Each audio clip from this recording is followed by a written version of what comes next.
What if Bella was Aro'S salvation? Bella. Some days, the pain still caught me, but it wasn't constant any longer. Time had dulled the wounds. They would always exist, but it was manageable now. It had been 5 years, and I had long given up any hope of the Cullens' return. Still, there were the dreams. They no longer woke me screaming. Instead, I woke with a gasp. Sleep was gentler now, but only by degree. I was able to have a roommate in college and not scare her to death. Now that college was over, I had my own apartment in Seattle. Working for a Seattle newspaper was a rewarding time. I spent my free time writing novels.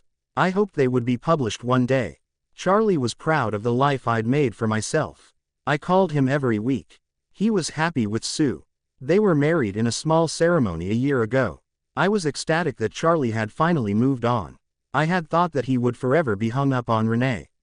I was glad that wasn't the case. I still thought of vampires, of the Cullens, of the supernatural world on occasion. I no longer allowed it to be an obsession, but in the dark of night, my mind strayed. I knew knowledge of me would likely spread.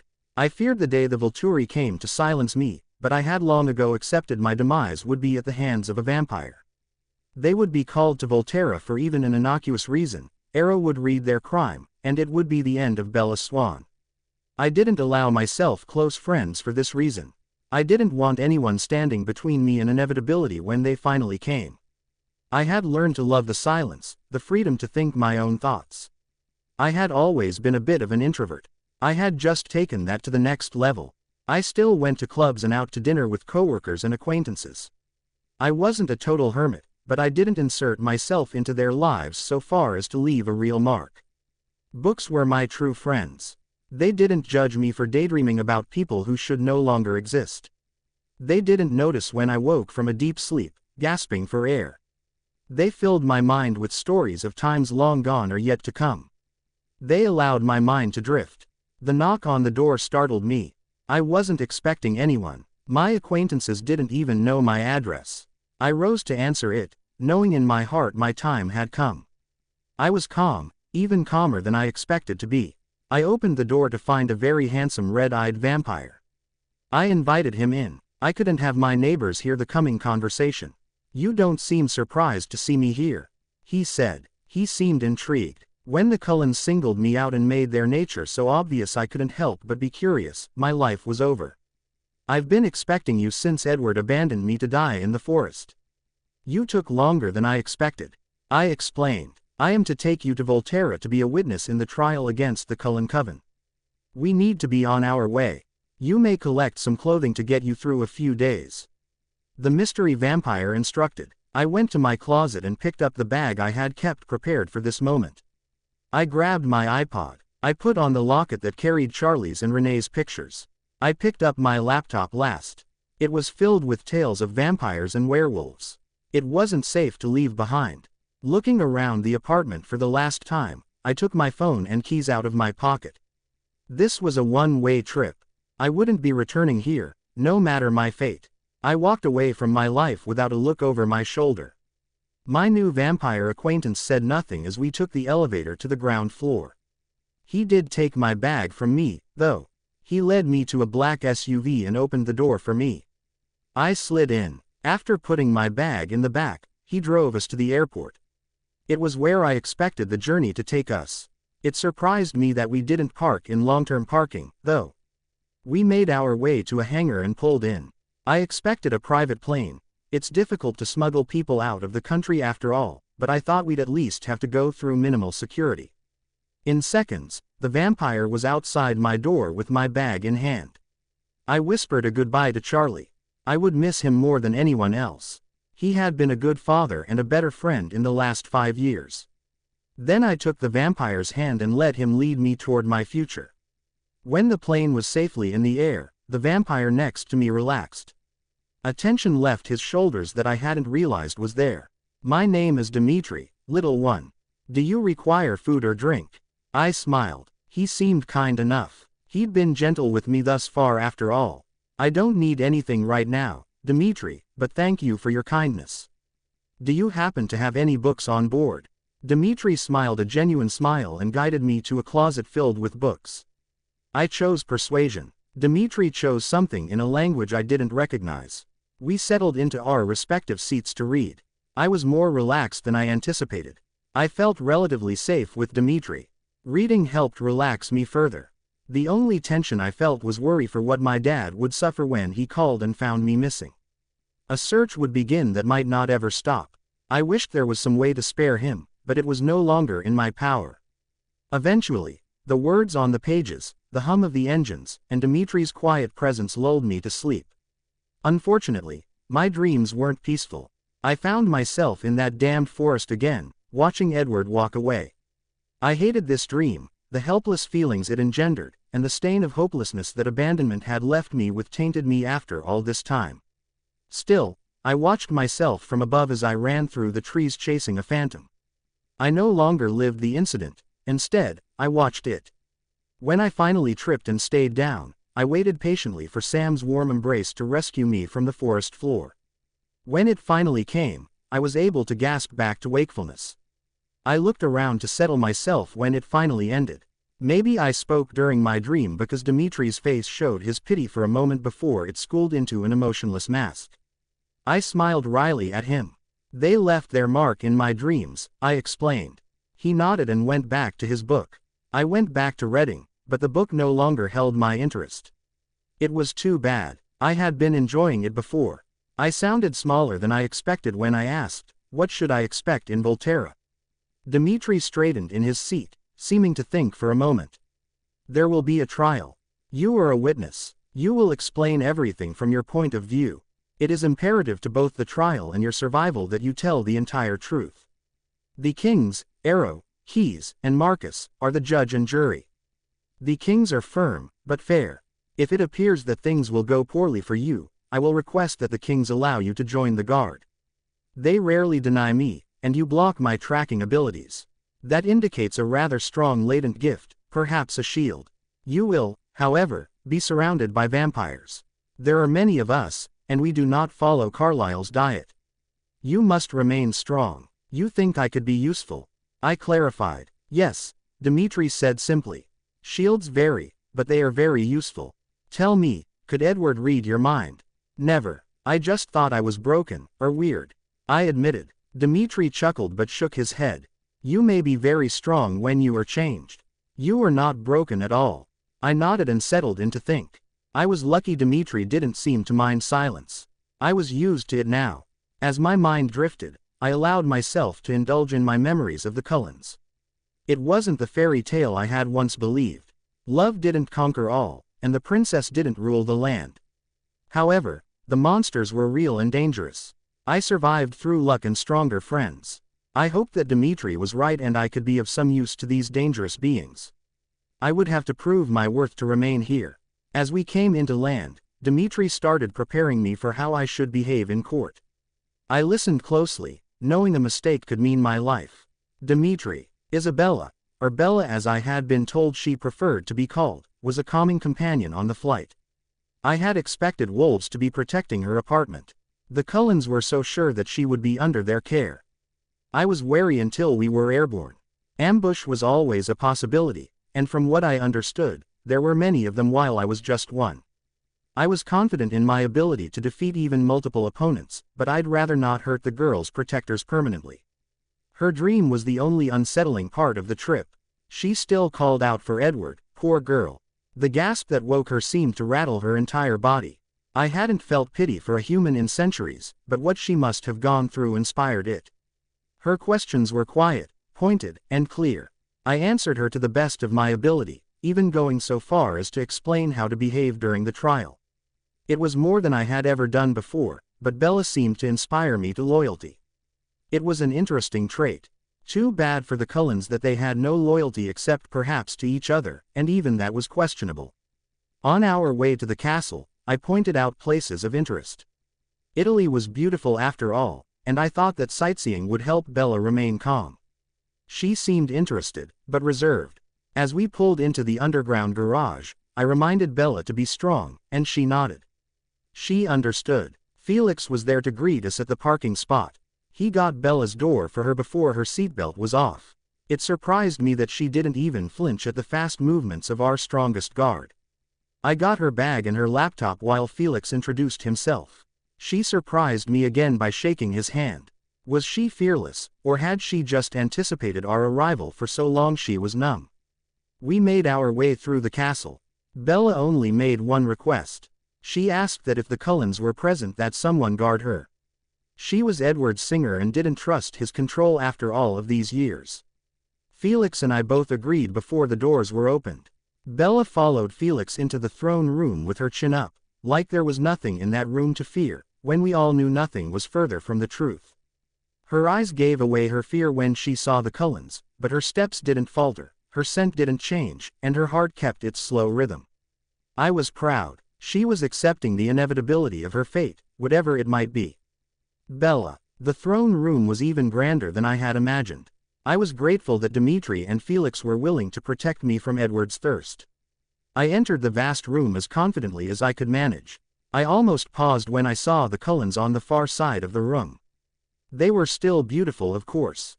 They had not changed, but the way I saw them had altered a great deal. They were no longer the beacons of all that was true and good. They were flawed, and compared to the other vampires surrounding them, they were weak. I bowed to the kings as Dimitri had guided me. Then I dared gaze on Marcus. He looked so incredibly sad.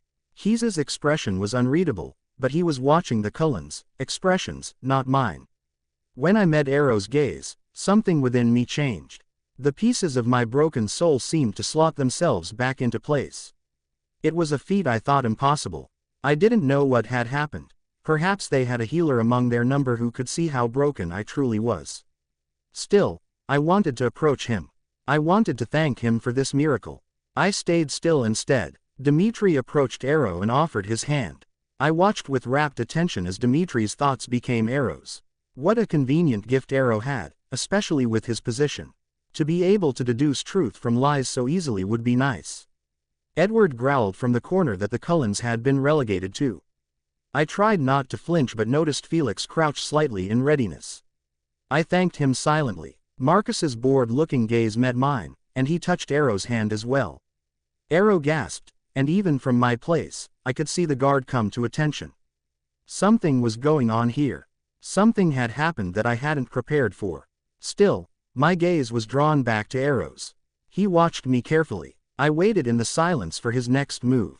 Aro'S stood slowly, as if he cared that I not be startled. He descended from the dais at human speed. When he stopped in front of me, he reached for my hand. I tingled at his touch.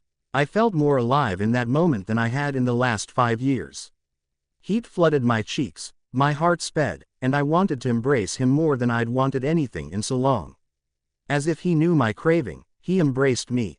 I didn't understand the words he murmured, but they sounded so kind. I returned his embrace. I felt more at home in his arms than I had felt anywhere in my entire life. When he released me, he guided me toward his throne, sitting me on his lap. Finally, he spoke in English. "Guard, meet your new queen." There was silence for a moment, then the guard bowed. This was apparently too much for Edward. He wrestled free, snarling, his black eyes focused on me, and tried to charge us. Instinct, or fear, guided me. My hand raised, and a blue ball surrounded Edward, stopping his advance. Felix ran into it and bounced off. The rest of the guard stilled. Had I truly stopped a vampire? I heard Dimitri chuckle, and he and Felix prepared to catch Edward when his invisible prison failed. I felt exhausted all of a sudden. The ball flickered, then faded. Darkness ate the edges of my vision, but I didn't let myself sink into unconsciousness. I took deep breaths and reminded myself of Dimitri's words. Be strong. I would not allow weakness to claim me. I wasn't safe yet. When Edward was restrained, Aro'S instructed Felix and Dimitri to take him to the cells. I was relieved. How are you, Piccola? Aro'S asked. I am a little weak, but I feel more alive than I ever have before. I don't feel broken any longer. What has happened to me, Master Aro'S? I asked. The bond between us is one of mates, young Bella, Aro'S explained. My soul fits yours perfectly. We healed each other. I, too, had broken pieces that are now whole. I had known that it would take divine intervention to be whole again, but I never expected this. I was silent for a moment, then told the truth. I have been broken for more than 5 years now. Please be patient with me. I feel our bond, but I am afraid. Aro'S arms encircled me. They were firm, but still gentle. I relaxed further into him. I will be patient, he vowed. Let us get to the trial, Keys coached. Very well, Aro decreed. Tell us your story, Tessero. I cannot read you, so we will have to rely on your words. I looked at the Cullens. All but Jasper were practically cowering. Jasper stood tall, but his expression said that he was bracing for the worst. I spoke loud enough that even if they were humans, they would have been able to hear me. It all started in biology class at Forks High School. I started my tale. I explained how Edward had all but begged me to figure out what he was by repeatedly pulling me closer, then pushing me away. I told about the van that had almost taken my life and the men who had almost raped me. I explained my conclusion that Edward could read minds. I was naive, my lords. I thought he was my hero. I tried not to leave out any important details. I explained how Jasper and Rosalie had kept their distance. I explained Jacob's scary stories, my first visit to the house, and our trip to play vampire baseball. I talked about the nomads, my cruel words to my father, our journey to Arizona, and Jasper's kindness in the hotel room. I walked them through my escape from Alice and Jasper and my run to join James in the ballet studio. There were muffled chuckles from somewhere when I explained that pepper spray does not affect vampires. I recounted the torture James inflicted, his video, his ordering me to tell Edward to avenge me, and the information I'd learned about Alice's past. The memories came quickly. I felt it all again. I wanted them to understand both the kindness and pain I had experienced under the Cullens' care. They needed to understand both. I explained how Alice had helped nurse me back to health after I left the hospital, the idyllic time with the Cullens once I was healed, Edward's increasingly controlling behavior, and how I felt made smaller by him. I explained how a girl who raised her mother became increasingly quiet and meek to fit into the mold Edward made for me. I even told how I'd idolized the family, begging to be a vampire so I could stay with them. No one interrupted me, no one even breathed that I could tell. Finally, I got to the beginning of the end. I told of the birthday party and Jasper's lunge. I explained that I didn't know whether he was lunging for me or for Edward.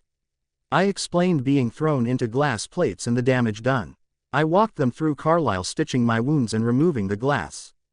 I told of Edward leaving me alone that night and his coldness in the days that followed. Edward's words in the forest, his systematically destroying my self-worth by playing on my insecurities and fears, came from me like a river flooding its banks. I could not hold back the words. Finally, someone was listening. Someone would know and understand my pain. My trip through the forest and rescue by Sam flowed from my lips. I stuttered over the retelling of the pain I felt when I realized Edward had taken all my mementos of my time with the Cullens, though. My voice quieted when I spoke of 4 months of deep depression, my father's worry, my inability to eat, and the endless nightmares that woke both Charlie and me. My tone lightened when I explained that Jacob had eventually brought me back to life. I explained motorcycles and cliff diving. I explained my relief and joy when I heard Edward's voice. I told them about Laurent and the meadow. How he'd been sent by Victoria but had decided to finish me himself. I relived the appearance of the wolves and the run back to the truck in a forest that terrified me with every sound. I explained learning about the wolves' identities. I gave them as accurate a picture of my life among the wolves. It took determination to finish my story. The fight with the newborns that ended Victoria finally came from my lips. The scent of the smoke of burning newborns filled my nose as I walked them through the battle. Next came graduation, followed by Jacob realizing, as I knew he someday would, that I would never be whole, never be his. I explained that when he realized I would never love him, he left me to my own devices, alone again. I shared my college experience, socially limited as it was. I explained living for its own sake when you know you have an expiration date. I told the guard about the fight to get out of bed in the morning and to sleep each night, knowing that the dreams were waiting for me and my end was only a matter of time. Last, I explained waiting. I explained that I knew they would come. I told everyone about the tightrope I walked by allowing people in my life, just enough but never too much, so they wouldn't be harmed when my destiny came to claim me. I explained that my expectation was to be immediately silenced. My request that they give Charlie closure fell from my lips before I could stop it. When silence reigned in the throne room, all eyes remained on me. I realized tears slid down my cheeks and wiped them away quickly. I looked at the Cullens, knowing I could not speak directly to them. It was against courtroom protocol. Dimitri had warned me specifically that this was not allowed. I held in the words I wanted to say, the accusations I wanted to hurl. I took deep breaths and tried to fight my feelings into submission. They didn't look sympathetic. They didn't look guilty. They didn't look remorseful. They looked afraid. I felt better knowing that they had cause to be. Fear would have to be enough to provide my closure. I had lived with fear for so long. It was their turn. It surprised me that Marcus was the first to speak. "This is a crime worse than exposure," he declared. His voice rasped as if it had been unused for some time. "We do not play with humans. We are not cruel. We are lucky that their victim hasn't used her father's resources as a police officer or her resources as a reporter to tell her tale to all and sundry. She had endless opportunities. The keeping of pets has long been outlawed. Even then, before it was illegal, death or vampire life was the only solution when one tired of the company." "Bella," Aro'S said calmly, though I could hear the tension in his voice, "what would you have us do? You deserve justice. If it were up to me, I would allow Jasper to go free. His opinions were never listened to, and he was always kind when he needed to be. He has another family. Allow him to return to them." Rosalie did her best to send me away. I don't know if she disliked me, but it was clear she disapproved. "Give her freedom as well. The rest, please remove them from human society at the very least. They are not human, no matter what they think. They do not even have the ability to be humane. Don't let this happen again, please." I looked at Aro'S and saw him nodding. "I have already read the Cullens," he said. "You are correct that Jasper's opinions and experience were always discounted, even in matters of strategy. The same goes for Rosalie. Brothers, your thoughts?" "Their only wrong was not contacting us to inform us of this tragedy." Marcus agreed. He's looked at the Cullens, then at me. "You are sure?" he asked gruffly. At my nod, he proclaimed, "Jasper and Rosalie are given freedom from repercussions on this matter.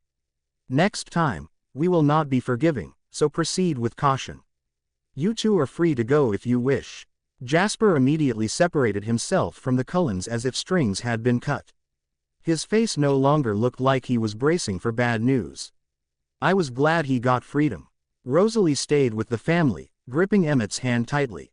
"The rest will require contemplation, brothers," Aro'S said. "I have a new mate to see to. I suggest we discuss it overnight and proceed to sentencing tomorrow." The Cullens were quickly led from the room by guards I hadn't been introduced to yet. They surrounded the Cullens with speed and seemingly effortless grace. I didn't know where they were going, but I was relieved to be away from the Cullens. Jasper stood tall and proud in the center of the room. "Before I go, may I offer the Queen my apologies?" he asked. "You may," Aro'S decided. Jasper looked into my eyes for the first time since I'd arrived. "I felt your pain when you retold your story. I am so sorry for your birthday. I failed you. I will not do so again. Feel free to call on me if you need me. I never blamed you, Jasper. You were used by Alice in much the same way Edward used me. Be happy," I said. Jasper smiled a little, nodded, bowed, and exited the room. Dimitri approached the dais. "Our queen has yet to eat today," he announced. "May I escort her to the kitchens?" I stood, and Aro'S arms steadied me. He kissed my forehead, reassured me that he would come for me soon, and sent me with Dimitri. "Dimitri." I guided Bella through the castle slowly. She couldn't keep up with my usual pace. As we walked, I recalled her testimony. They had used her and tried to break her spirit. She was strong, a survivor. But she'd had to survive so many hardships. I never, in all my imaginings, expected her story to be that bad. I thought the boy was careless with her, but not deliberately malicious. I'd expected clumsiness on their part, not harm with intent. The actual story was so much worse. The Cullens, barring those whose release she requested, would be lucky to keep their heads. "You did an excellent job," I reassured her as we walked. "You told your history with elegance and grace. You even protected the innocent. I am proud of you." Bella smiled. "I feel whole now. Before I came here, I was broken into so many pieces. I never expected to be whole again. Thank you for leading me here. Bella's mouth dropped open as I led her into the industrial kitchen our chef used to feed our human employees. I can call the chef if you don't want to cook, I offered. I want to cook, Bella said as she started to look for ingredients. I sat on a stool and watched as she collected, combined, and cooked the ingredients into something that she seemed pleased with. She sat across from me with her meal and ate the concoction with gusto. I will send a couple lower level guards back to Seattle tomorrow so that your father gets closure, I said. Is there anything more you need from your apartment? Anything else might be missed. I have pictures of my parents, that's the most important thing. My laptop wasn't safe to leave there in case someone accessed it. I wrote stories of my experiences instead of talking about them. I needed to get the emotions out somehow. Therapy was out of the question, Bella admitted. Aro walked in, and his eyes lit up at seeing his mate. She didn't notice at first. He stood and watched her with softness I'd never seen from him before. When Bella noticed Aro's presence, her eyes lit up. I excused myself to tend to the guard. Bella's "thank you, Dimitri," echoed down the hall behind me. I smiled. She would be a good queen. Aro. Watching Bella converse with one of the most loyal guards was a gift. She would fit in well among us. When she noticed me, the way her face lit up made me happy. Dimitri excused himself quickly, and even though she was rushing into my arms, she didn't forget to thank him. She would be a gracious queen. She would be good for us. We may have stagnated some over the centuries since Diademe's passing. Bella's light would nurture us. I carried her from the kitchen. Her laughter echoed in our halls. I held her to me, but walked only a little faster than human speed so she could see where we were going. When we were safely ensconced in my chambers, I let her down to explore. I expected her to examine the room, the view, the fabrics. She didn't leave my side. Instead, she pulled me to a pair of chairs in the corner and asked me about myself. I told her about myself, my brothers, and the guard. We talked until she began to yawn. At that point, I showed her to the baths so she could prepare for bed. I listened to her prepare for rest with a light heart. What had I ever done to deserve this gift? When my Bella exited the bathroom, her hair was braided, and she was wearing worn sweatpants and a t-shirt. She looked absolutely adorable. She curled up in the bed, and I rushed to tuck her in. I left her with a kiss on her forehead. I sat in the chair until she was deeply asleep. After stationing Felix to guard the door, I joined Keys and Marcus in Marcus's study. There was much to discuss. We spent the night discussing the Cullens, many crimes and other issues of state. We were almost finished when there was a light knock on the door. Felix entered and looked at me immediately. Our little queen woke with a horrible gasp. I reassured her that she was safe and home, but she asked for you, master. I was on my feet before he finished speaking. I ghosted through Marcus's wing and returned to mine. Bella was apologizing for disturbing me before I was all the way in the room. I made my way under the covers fully dressed and embraced her. I reassured her with both body and word that I did not mind comforting her. She curled into me and fell asleep with her head on my chest. I hoped her dreams would disappear after we sealed the bond. I didn't want my young mate to be plagued by nightmares. I also didn't want to rush her change after she asked me for patience. She needed time to feel safe and secure. She needed to understand instinctively that we were not going to abandon her. It would take time. Marcus. I sat in my office after Aro and Keys had left. I felt lighter. Young Bella would be like a daughter to me. It gave me a long-awaited reason to carry on after the loss of my Diademe. I knew that I would eventually be given some form of hope, and centuries had passed since I'd had hope. I looked forward to getting to know more about her than her recent past. With all the bonds coming from her, I expected that some things would change. Even young Jane craved a connection. Bella was receptive, if cautious. Her recent past had taught her caution above all things. The bond with Dimitri was already strong. He would serve as big brother to our queen, as would Felix. I knew they would both assist her. She would need their help with many things. I had been idle too long to be adequate to train her to defend herself or in the use of her shield. I hoped they guarded her without smothering her spirit. We needed to nurture her light. I would watch and intervene if necessary. I began mentally making a list of all the things my new charge would need to settle into her new life. Shopping, tailors, connections, a tour to acclimate her to her new home, all would be necessary. There was so much to do and so many places I could assist. Before anything else, the Cullen matter must be dealt with. It was rare that Keyes and I agreed, but I might cast my vote to do away with them. They had hurt our queen's gentle heart, and that deserved punishment. Her request that they be removed from society at the very least almost broke my dusty heart. She wanted to stop them from doing this to someone else. They deserved so much worse than death. Carlyle. We sat in the suite provided to us in silence. Edward was still in the cells, and Jasper's absence was notable. I knew he would never return to us. We were without our protector. We would face challenges now if we survived the trial intact, and that fate was debatable. I expected that Bella would perish in our absence. I expected her to wilt like a plucked flower or be extinguished by her enemies. I would have expected her inherent clumsiness to do her in before I expected this. Instead, she survived. She went to college, got a job, had her own apartment, and then, as if even God turned against us, she formed a mating bond with Aro'S. Alice had seen her risk her life countless times. She even leapt off a cliff. Nothing finished the girl. There was always someone there to save her, shield her, guide her back to safety, and when there wasn't, she endured. Her injuries were numerous, but none kept her down for long. This mating threatened our very foundation. I thought I could rely on Aro'S friendship. He'd protected us for years from tiny infractions. But I looked into his eyes while Bella recounted her life, and my old friend was nowhere to be seen. Where he had previously been was an angry mate. I had expected her to blame the whole fiasco on Jasper. I had even expected to hear about Rose's cruelty. Bella had seen through both. Perhaps I did favor Edward a little, but Jasper had left alongside us. He was even the first to lunge. I was shocked to my core that she asked for his release.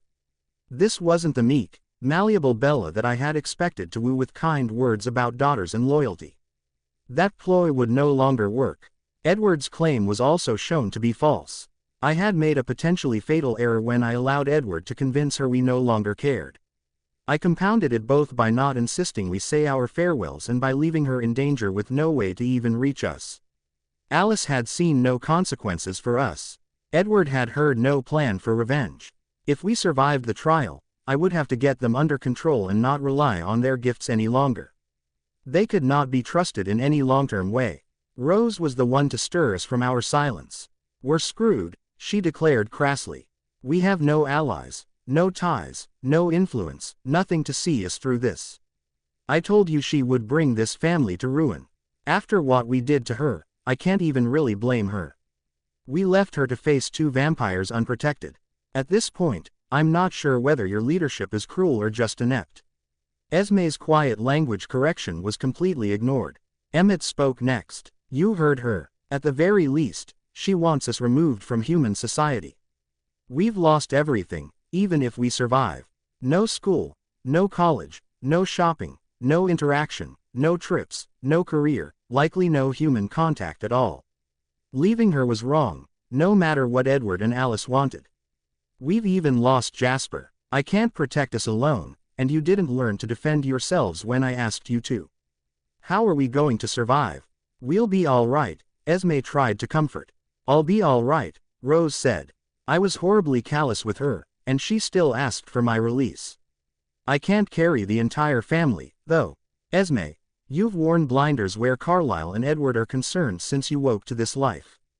They are very obviously in the wrong in this case, and the fact that you can't see it makes you as worthless a leader as Carlyle.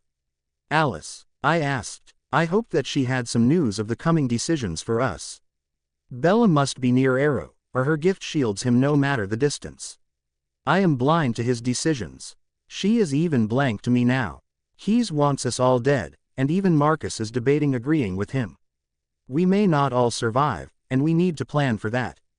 Edward and Carlyle are the most obviously guilty, but I am at great risk as a seer and guide. There is very little chance that they would accept even our gifted as members of the guard. Dmitri has decided we have no loyalty. Felix was ready to tear us apart before Bella concluded recounting our history. We have no allies. The Denali's loyalty won't weather a storm like this, I admitted. They want nothing to do with lawbreakers. It risks them, and the sisters won't allow that after their mother was killed. Is there anyone we can seek sanctuary with? Esme asked. Not if they are smart, Rose said. When did we become criminals? Esme asked. All our former indiscretions were forgiven so easily. Bella grew a spine while we left her to fend for herself, Emmett said plainly.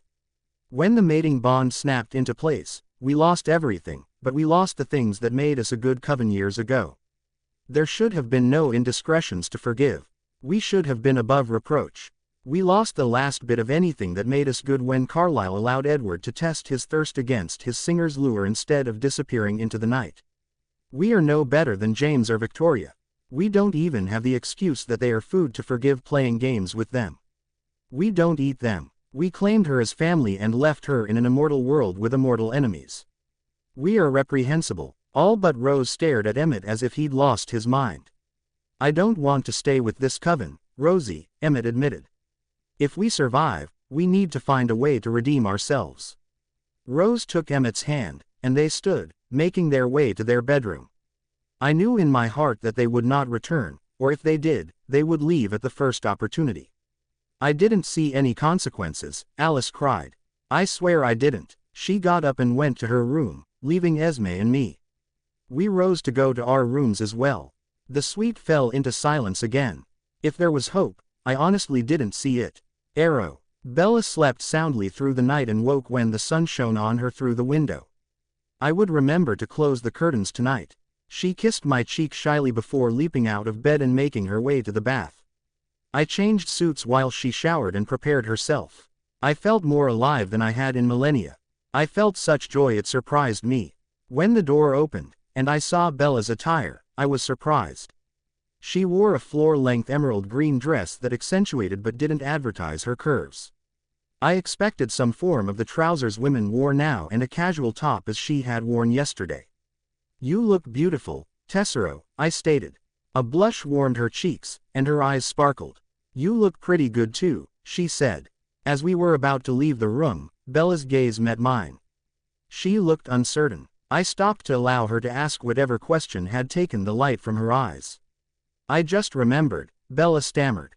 Carlisle said you were married, but I no longer trust him to tell the truth in anything. Are you married? No, Piccola. I have had companionship over the long centuries, but I have never taken a wife. I am free for your love, when you are ready. I soothed. Her arms went around me, and I settled myself in her warm embrace. I was shocked when I opened the door to find Felix standing as a faithful guard. My shock must have shown on my face because he explained, you needed me. I remember the first few days of the mating bond. It was blissful, but I was dangerously unaware. Thank you, Felix. You are very kind, Bella said. The guard gathered by ones and twos in the throne room. Everyone wanted to see the downfall of the holier-than-thou Cullen clan. They had made no friends in Volterra. Over the centuries, Carlisle's rumors and accusations had made their way even as far as Volterra. He and Edward spread tales of our cruelty and bloodlust. Some of the world believed it. In truth, the tales of our barbarism made ruling through fear easier. As we'd spoken last night, Bella had suggested a possible judgment that would feel like justice to her, and I had discussed it with my brothers while she slept. We hadn't come to any firm conclusion, though. Felix's knock when Bella had called for me had unsettled me. I tasked Felix to fetch the coven from their suite and Jane to fetch Edward from the cells. She was to keep him compliant during the sentencing as well. He was young and ill-mannered. Some years, I wondered if he was not too young, not in years, but in emotional maturity, when he was changed. Carlisle's permissive style of leadership had done the boy no favors either. Bella greeted Marcus and Keyes while we waited. They both welcomed her warmly and reassured her that her sentence was acceptable. Marcus looked at her with kind eyes, and Keyes confirmed her theory that some things are more cruel than a permanent end. Both gave her the reassurance she needed, and she was smiling when she joined me on my throne. Dmitri abandoned his normal place to stand guard before the thrones. Bella thanked him quietly. I didn't think there would be an uproar, but I appreciated his care for Bella's safety. I didn't want her to be forced into using her shield again before her change. It had exhausted her yesterday. The coven entered first. From their expressions, it was obvious that the fact that there would be no rescue and no redemption had settled in overnight. Alice was trying to get a vision, but it seemed she was failing as well. I suspected that my young mate protected us unconsciously. Her mental shield must take less effort than her physical one. Edward's pitiful growl, then his screams, echoed up from below. I expected Bella to flinch at the sounds of pain, but if she could hear them, she didn't react. The doors were opened a few moments later, and a disheveled Edward was led in by a smiling Jane. Bella didn't flinch. She didn't cower. She just looked on with seeming indifference. The only sign of discomfort was her verifying my brother's and Dimitri's positions in the room. It was a good first sign of trust. I was so proud of her strength, I smiled. Edward cringed. When Edward had joined the coven, Bella looked at me. She waited for me to issue her verdict, to get justice for her. I greeted the Cullens as I greeted everyone. It unsettled them further. The only difference this time is that I did not stand. They were not worth my mate's comfort. I looked to Marcus for final agreement. He gave it in a grave nod. His agreement came as a cruel smile. Bella's solution had pleased them both. It was unusual. I began by listing every violation of the law that the Cullens had committed. All needed to know the crimes for which they were being judged. The charges took more than a minute to recite. It has been judged unanimously that you will not perish for your crimes. Instead, your wealth, your homes, your cars, all your worldly possessions will be destroyed. Your houses and all of their contents will burn. You were guilty of much, though that surprises no one. You are hereby ordered to live as nomads, always wandering. You will spend no more than a month in any given location. You are ordered to remain together, one family, for your entire sentence. You are not allowed to part, even temporarily, beyond the distance required to hunt. You are not to seek shelter or respite in the human world. There will be no contact with humans of any kind unless it is for food. Let me be clear, there will be no shopping, no schools, no hospitals, no hotels, no sprawling estates, all contact is forbidden. You will be tracked and monitored frequently. In addition, your crimes will be made known to the vampire community.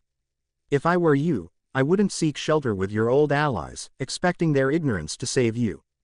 I am ashamed that I ever called you a friend and housed you within our halls, Carlyle. Emmett, your service will last for 50 years. You have been judged less culpable than your compatriots on the simple fact that your opinion mattered so little to your leaders. The sentence for the rest of you is 500 years. Trust me when I say that if you violate this order, you will find out why we are judged to be cruel.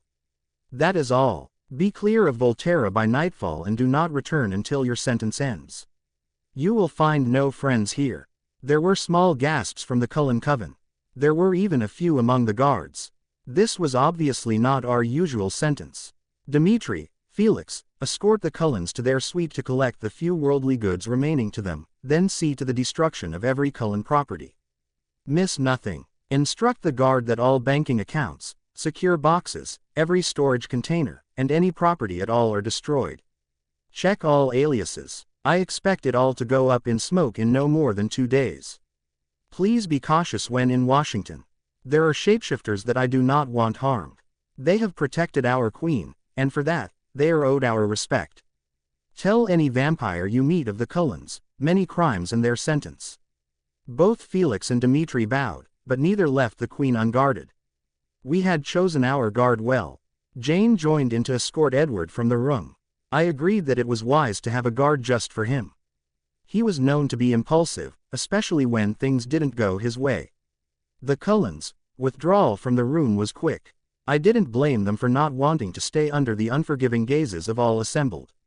After they were gone, the guard made their way out in groups of ones and twos. They spoke in hushed voices of what they had seen. I did not doubt that word of the Cullens' downfall would be widespread by evening. When the last one exited, Bella's arms wrapped around my neck. "Thank you for giving me justice," she said. I didn't realize she was crying until the first tear landed on my neck. I stroked her back gently and soothed her till she was calm. When her eyes were dry, Marcus began to teach her the laws and responsibilities of the vampire world. I didn't know if he had planned this today or if he simply meant to distract her.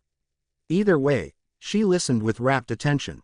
"Carlyle, we were defeated." It was in every set of eyes that I met. Bella's sentencing was worse than death. I knew it was Bella's work. The kings would have simply ended our existence and thought it done. Bella chained us to our family, and removed everything that gave us joy or solace. Edward's music, Esme's homes, Rose's cars, Emmett's video games, my reputation among both humans and vampires, and Alice's shopping malls were all beyond our reach. Soon, I knew hardship would weigh on us and our family would transform bonds of loyalty and love to bonds of hate. It had already begun with Rose and Emmett. It was unfortunately obvious in both pairs of eyes. Dimitri had taken off once we were closeted in our suite to begin the destruction of everything I had ever held dear, but Jane and Felix stood guard outside our door. Edward began to whine about the unfairness of it all. To my surprise, it was Esme, not Rose or Emmett, that struck him so hard he sprawled on the floor. It appeared the blinders Esme wore had been forcibly removed by Volturi justice. Alice simply said, "I didn't see this." Her eyes lowered. We all went to collect the few possessions we had left. It was precious little. I knew that our current accounts would disappear before we left Volterra. There was nothing to be done. We had gambled a girl's life against Edward's thirst, and no one would forgive us for keeping the girl as a pet, even a pampered one. Our claims of love and family damned us further. They would forgive us for leaving her alive to tell her story even less. The Denali especially would not forgive this trespass. I would miss my friends and allies. My reputation, my honor, was in tatters. I doubted it was possible to regain it. We were outcasts, and I doubted that would ever change, even when our sentence was complete.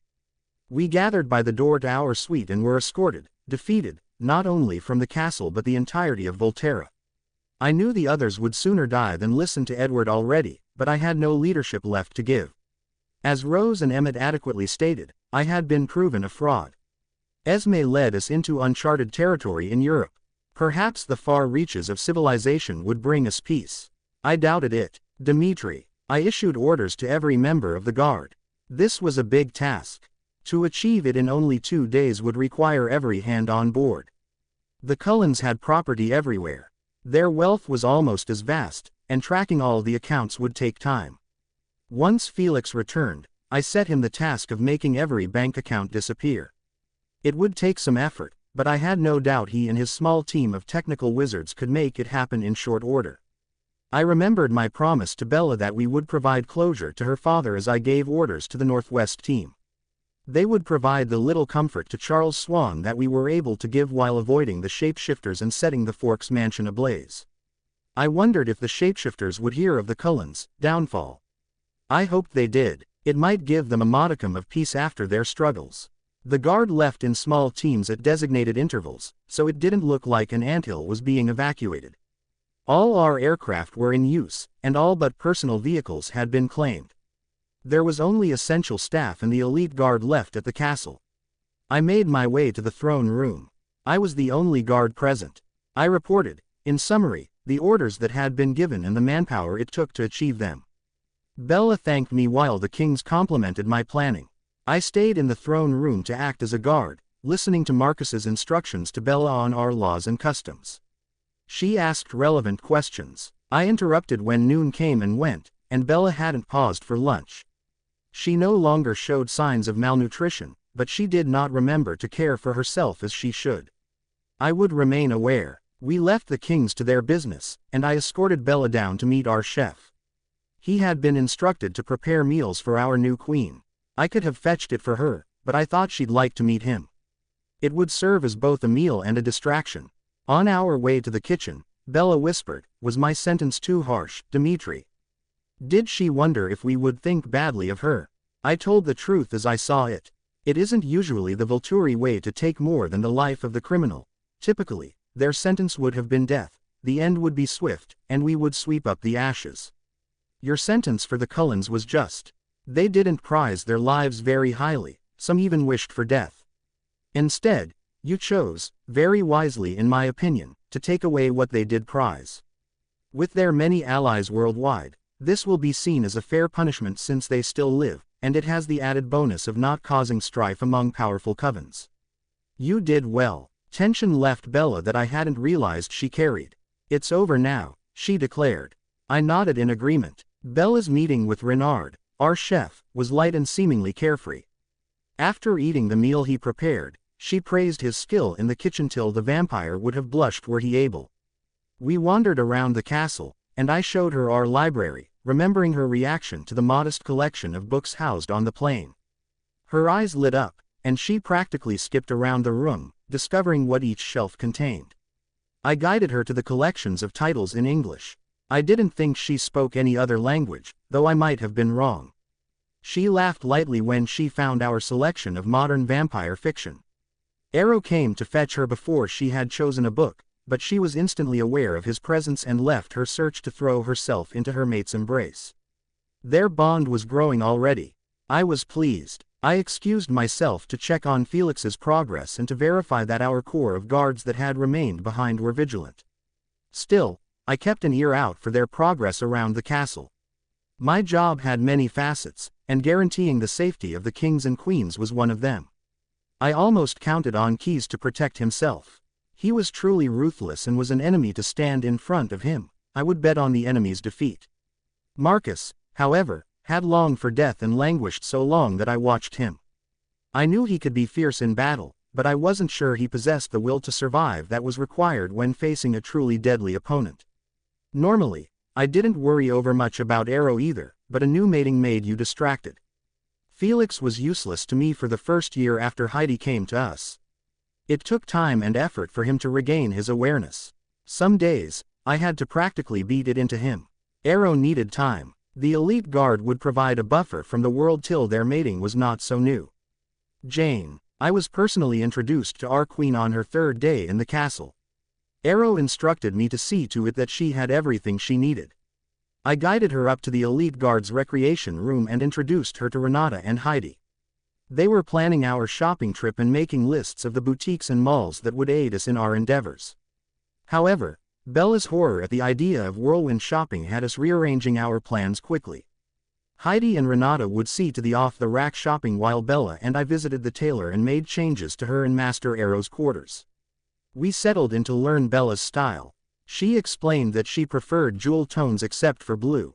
When she told us how she still felt like the young girl who had lived under Edward's thumb when she wore blue, I felt pity for her, but I didn't let it show. She wouldn't appreciate that. She explained that she didn't like to show cleavage, but did not require high necklines either. I nodded. This would be easy. She assured us that she was fine with short skirts for clubbing or date nights but generally preferred her skirts to be either floor length or no more than a few inches above the knee. We discussed makeup. Her preference for shades of mauve would be easy. We would also be able to find the color-coordinated kits she preferred for ease of use. I hoped she would allow us to assist her with makeup on important occasions. After her experiences with Alice, however, I thought that might take some time. Bella asked for a new scent. She admitted that she liked vanilla scents and asked if it might accentuate her natural fragrance without being overwhelming. We all confirmed that it would be a good choice. While Heidi drew Bella into conversation about personal style, I contacted our jeweler and ordered our queen's crest, asking that it be delivered at all haste. I was drawn back into their conversation when Bella removed the locket from around her neck. She explained to Heidi that it was her only connection to her parents. She hoped to be able to wear it every day and asked that it blend well into her daily outfits. Heidi stored it carefully in a silk cloth. I was amused when Bella asked Aro's favorite color during a discussion of her lingerie needs. Upon learning he was partial to reds, it was decided that her lingerie would be red, black, white, and nude. When Bella admitted her need for a few strapless undergarments, we assured her quickly that it would be seen to. Bella sent Heidi and Renata off with genuine thanks. I was pleased both with what we had accomplished and our queen's graciousness. Bella and I made our way up to my favorite tailor's office. Her measurements were taken in short order, and we all settled in around the design table while Layla sketched. We started with a red gown. Bella requested that the slit in the leg not be so high. She also asked that the neckline be sweetheart style and not plunging. Layla made the corrections happily. However, she wouldn't budge on the lace-up back of the design. We educated our queen that zippers, even metal ones, did not stand up to the rigors of vampire wear. I promised to assist her when she got into the gown, and she was content. A black gown came next. The design took shape on the page, and Bella complimented Layla's skill. Layla made the adjustments that Bella had requested on the previous gown, not allowing too much leg or too much cleavage on display. Bella was pleased with the results and even more enamored when Layla described the beading she wanted to apply to the bodice. Our third design was a surprise to me and more modern than anything I would dare wear. A white pantsuit took shape. I was pleased. It was modern and would make our queen stand out from the crowd. She would look like an angel among demons. After the gowns and pantsuit were decided, we were provided with Layla's catalog of styles for Volturi cloaks. Bella chose 3 styles, 2 were floor length, and 1 would grace her knees. I ordered 2 of each style. Bella complimented Layla's talent and attention to detail. The seamstress swelled with pride at receiving such effusive compliments from a queen. We left Layla to her task of making her designs a reality and ventured into Aro'S and Bella's space. I was surprised when she took the time to explore it as if she hadn't before. I suggested a newer mattress or perhaps a color scheme change. Bella assured me she felt at home in the space, but mentioned she needed a bookshelf of her own. I was surprised that she loved the space as it was when she had been given a free hand to make any changes she liked, but I showed her our storage for antiques. Bella and I searched through the rows of furniture at human speed. We settled on the same bookshelf at the same time. I picked up the shelf. It wasn't even unwieldy, and Bella attempted to lead the way back to her suite. I took the lead for her when she got turned around, and we arrived back in her home in short order. The bookshelf fit perfectly in the available space. When that was done, and we had congratulated each other on our find, Bella surprised me by leading me over to a pair of chairs. She looked concerned, though, so I didn't interrupt her thoughts. Bella's first request was to know the gifts that resided among us. I catalogued all of our available skills for her, though I didn't understand her concerns yet. Then she asked about the guards' combat abilities. I told her about our training schedules and constant improvements. That seemed to settle her, whatever her concerns had been. Then she verified that we were able to go on missions with little to no personal risk. I comforted her that we were the most dangerous beings out there. Our queen was concerned for our safety. She earned my loyalty in that moment. She was priceless. She genuinely cared about us already. The door opened, and Heidi led a string of lower guards, weighed down with bags, into the room. Heidi and Renata moved at vampire speed, putting everything away after separating it by event and organizing it by color. I took the bags intended for the bathroom and organized our queen's new beauty products. Though our Bella didn't require much to be happy, I was satisfied that I had fulfilled my orders to see to her needs. Heidi, Renata, and Bella were discussing the shopping trip when I finished my self-appointed task. The atmosphere was relaxed, light, and satisfied. On our way out, Bella asked for a movie night with the elite guard. Such a thing had never been done before, but we all quickly agreed. She wanted to truly know us, not just rule over us. I was pleased with the mate the fates had chosen for my leader. Felix. It took 3 grueling days of work for me to find every account the Cullens had to their name. Instead of making it vanish, I directed it to charities. The money existed. It would serve humanity instead of Carlyle's hubris. Carlyle was crafty. Though he had never planned for total annihilation, he did hide his accounts well. Even with the task complete, I was disgruntled. I had never missed a deadline by a full day before. Dmitri joined us in the office and noticed my mood even through the cheers of my team. It took a while before I could express my failure. Dmitri was good-natured and offered to spar with me so we could both let off steam. Before we could begin, Jane made her way to us in the training room. She reported that Bella was concerned about our safety on missions and informed Dmitri that he might expect questions despite her efforts to reassure our new queen. It touched something in me that young Bella, despite the personal challenges she had faced, would fear for the most dangerous immortal beings on the planet. She was kind and gentle by nature, but fierce when injustices were committed. She would make a good queen. Sparring did settle me. Dmitri and I challenged each other's skill for a full 2 hours before he had to see to other duties. I hunted for my mate, who surprised me by researching common treats for humans during a movie night. Bella had requested a movie night with the elite guard. Things were certainly changing with our newest addition, but they were changing in soft ways. I approved. There was a place for softness, even in Volterra.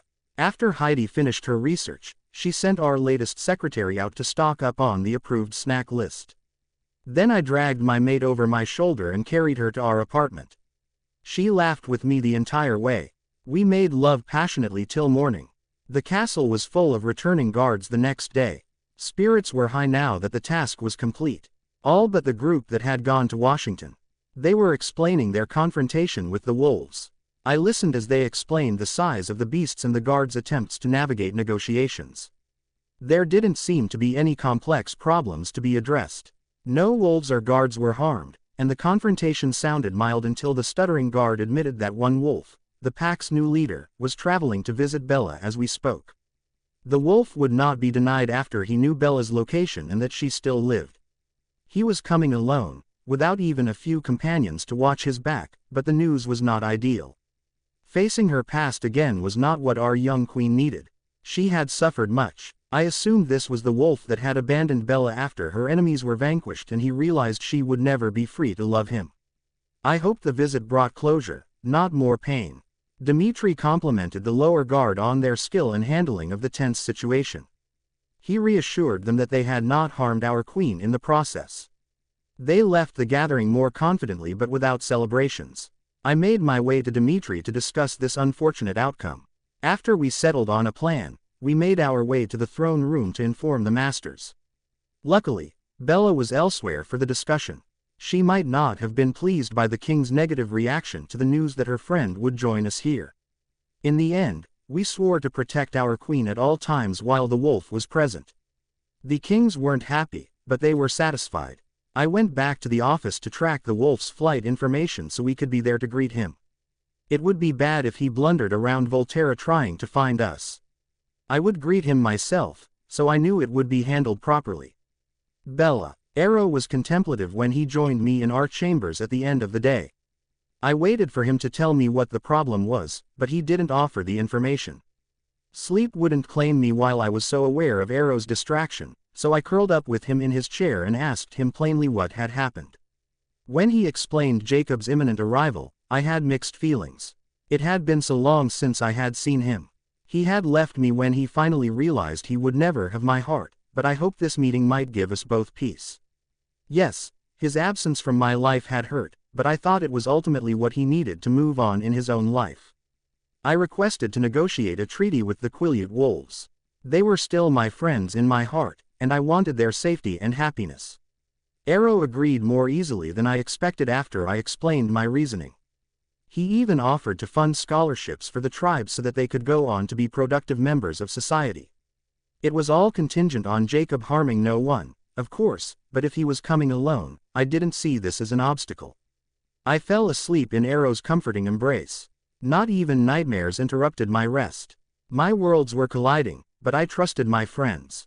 Felix. The wolf's pending arrival spread like wildfire through all levels of the guard.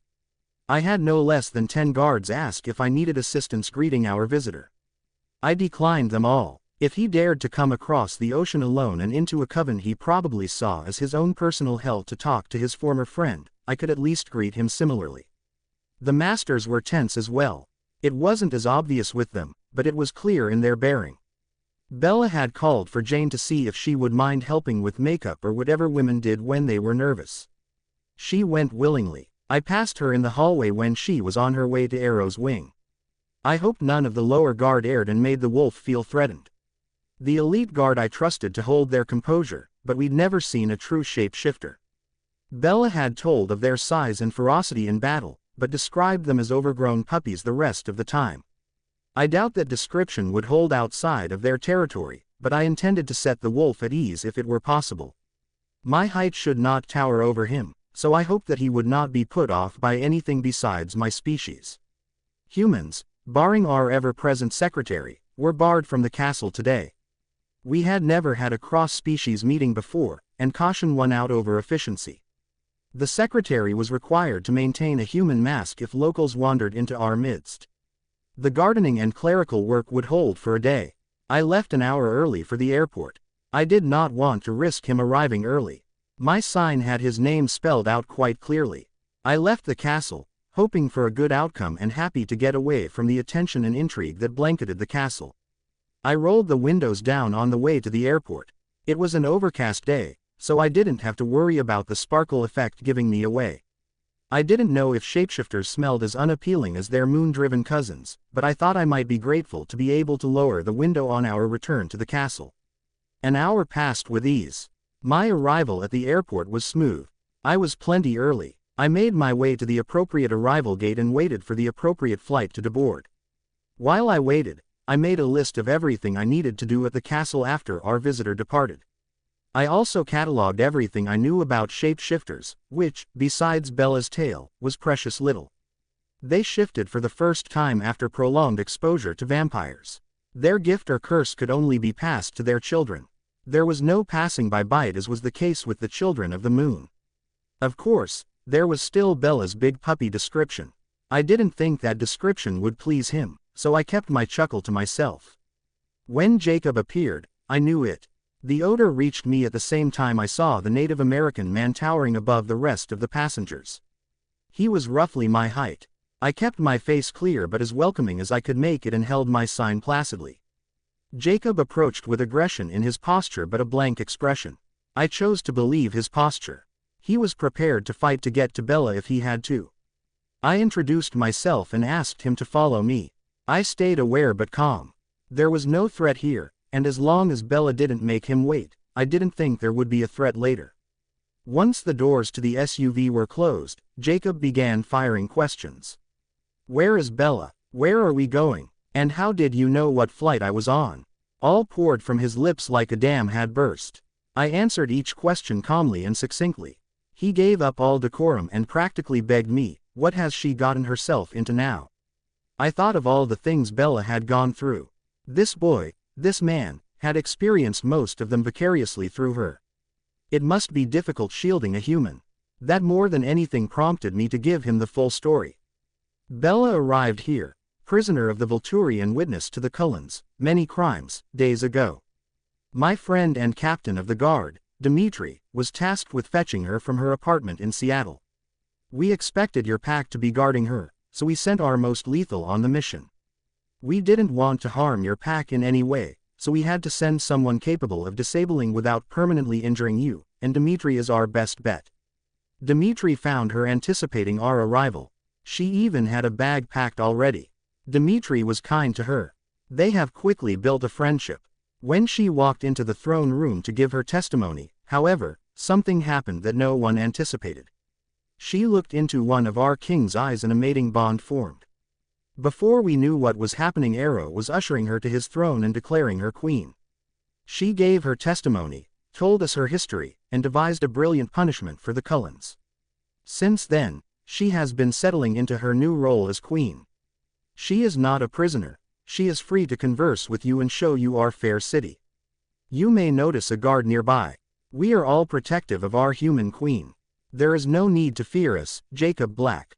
You are here as an honored guest.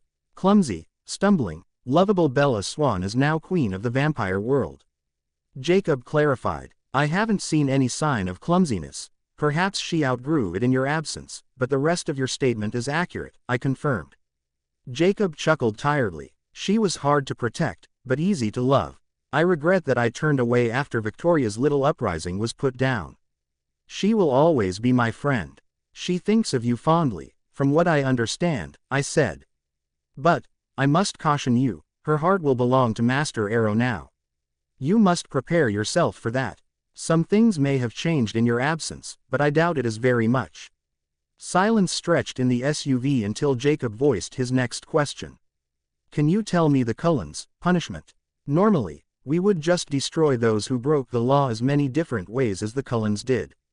Bella suggested that, as they don't value their life, in some cases, they even crave the true death. Death wouldn't be the punishment it usually was. So we destroyed their finances, their many homes, cars, and all of their personal possessions are gone. They are ordered to spend the next 500 years as nomads, bound together with no comforts. In addition, we reported their crimes and the facts of Bella's testimony to all their allies. Their allies are gone. They have no possessions. They have no comfort. They are not allowed to interact with humans. I guess that their loyalty to each other won't hold, and they will be forced to remain together, hating each other more every day, until they die or half a millennium passes. The only one to escape this fate was the one you knew as Jasper Hale. Rosalie Hale was also pardoned, but she must stay with her mate. Her fate is bound to his. I explained. It seems fitting for all they did to her. She was barely alive after they left. It took forever to see a spark in her eyes again. She brought over 2 worn down, beaten-up motorcycles to my house with the harebrained idea that we would repair them to ride. She was half dead at the time, but I couldn't deny her anything that might bring her joy after all that heartache. Her first time out, she fell off and got a nasty gash in her forehead. She kept apologizing for bleeding. I didn't understand what the problem was at the time. It was before I phased. I still have our bikes in my shed. I ride mine frequently. I guess I should gift Seth the other one. She always liked him. You won't need to fear for her safety anymore, Jacob. She has the most lethal immortals in existence at her command should another enemy seek her. We would crush them without mercy or hesitation. The Volturi are the royalty of the vampire world. We rule over both the nomads among us and the covens. Bella will also be fierce and able to protect herself after she changes. We will see to it. I will see to it. Jacob was silent for the remainder of his trip to the castle. The time passed swiftly. Soon we were pulling into the underground garage. I was relieved that there was no one there to meet us. Jacob's nose wrinkled after we exited the SUV, so I assumed our scent wasn't appealing to him either. Still, he followed me eagerly into the elevator, to the ground floor, past reception, and into the throne room. Bella rose from Aro'S lap at the sight of me and was in Jacob's embrace when he'd barely made it through the door. Once Jacob released her, she took his hand and practically dragged him to meet Aro. Their introduction was stilted, and neither man offered to shake hands. But it was comfortable enough. Bella then introduced Marcus as her father figure and Keys as her very dangerous uncle. Bella then proceeded to introduce Jacob to all of the elite guard. Jane was proud of Bella as she's becoming like a sister to me. Dimitri was the only one who gave Jacob pause. Perhaps I shouldn't have described his skills so accurately in the car. Marcus interrupted the 2 men sizing each other up, by saying, "Go play, young ones. Bella, Jacob might enjoy exploring our fair city with you. You haven't yet had the opportunity to see it yourself.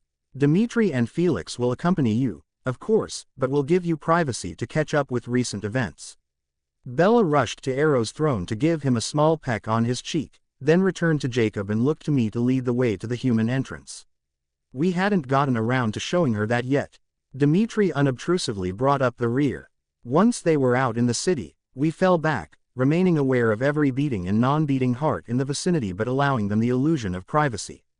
Bella. Jacob had barely aged at all in the time we were apart. I stared at him unabashedly, trying to see lines that hadn't been there or any sign of age that I didn't remember. His eyes had aged. They held knowledge and responsibilities he hadn't shouldered before, but that was all. One thing was obvious to me. Despite the hugs, effusive greetings, and my need to introduce him to people in my new life, there was distance between us now that hadn't existed before. He was no longer my son and hadn't been for a long time. I was no longer reliant on having his light to warm me. After he had stepped away, I'd learned to warm myself. It might not have been much light, but it had guided me through the world and provided enough to warm me on the coldest of nights when dreams haunted me, shadows seemed real, and I'd been overwhelmed with the fate I knew would find me. We wandered streets that I hadn't seen before, and our conversation stayed casual. We talked mostly about La Push and the changes with each pack member. Jacob's sigh echoed through the plaza after about 30 minutes of wandering. "It finally happened, Bella. I am printed," he declared. His voice sounded almost resigned. "She lived on a nearby reservation and is a social worker." "Oh, Jacob, I'm so happy for you," I gushed. Everything changed the moment I met her. It's a little unsettling, being connected so intimately to another being. Jacob explained. "I understand." The moment Aro's eyes met mine, all the little broken pieces I'd been holding together for so long mended into a whole. "It scares me a little, but I know he's nothing like Edward. I'm not repeating the past, I'm moving into the future. Slowly, I'm moving into the future. Even good change is hard sometimes," Jacob admitted. I nodded in agreement. "Let yourself truly love her," I suggested. You no longer have to act as my protector and shield. I am surprisingly safe now. Even the Cullens are no longer a threat. Felix told me you served up some fine justice at their trial, Jacob admitted with a smile. I smiled. The past is where it belongs.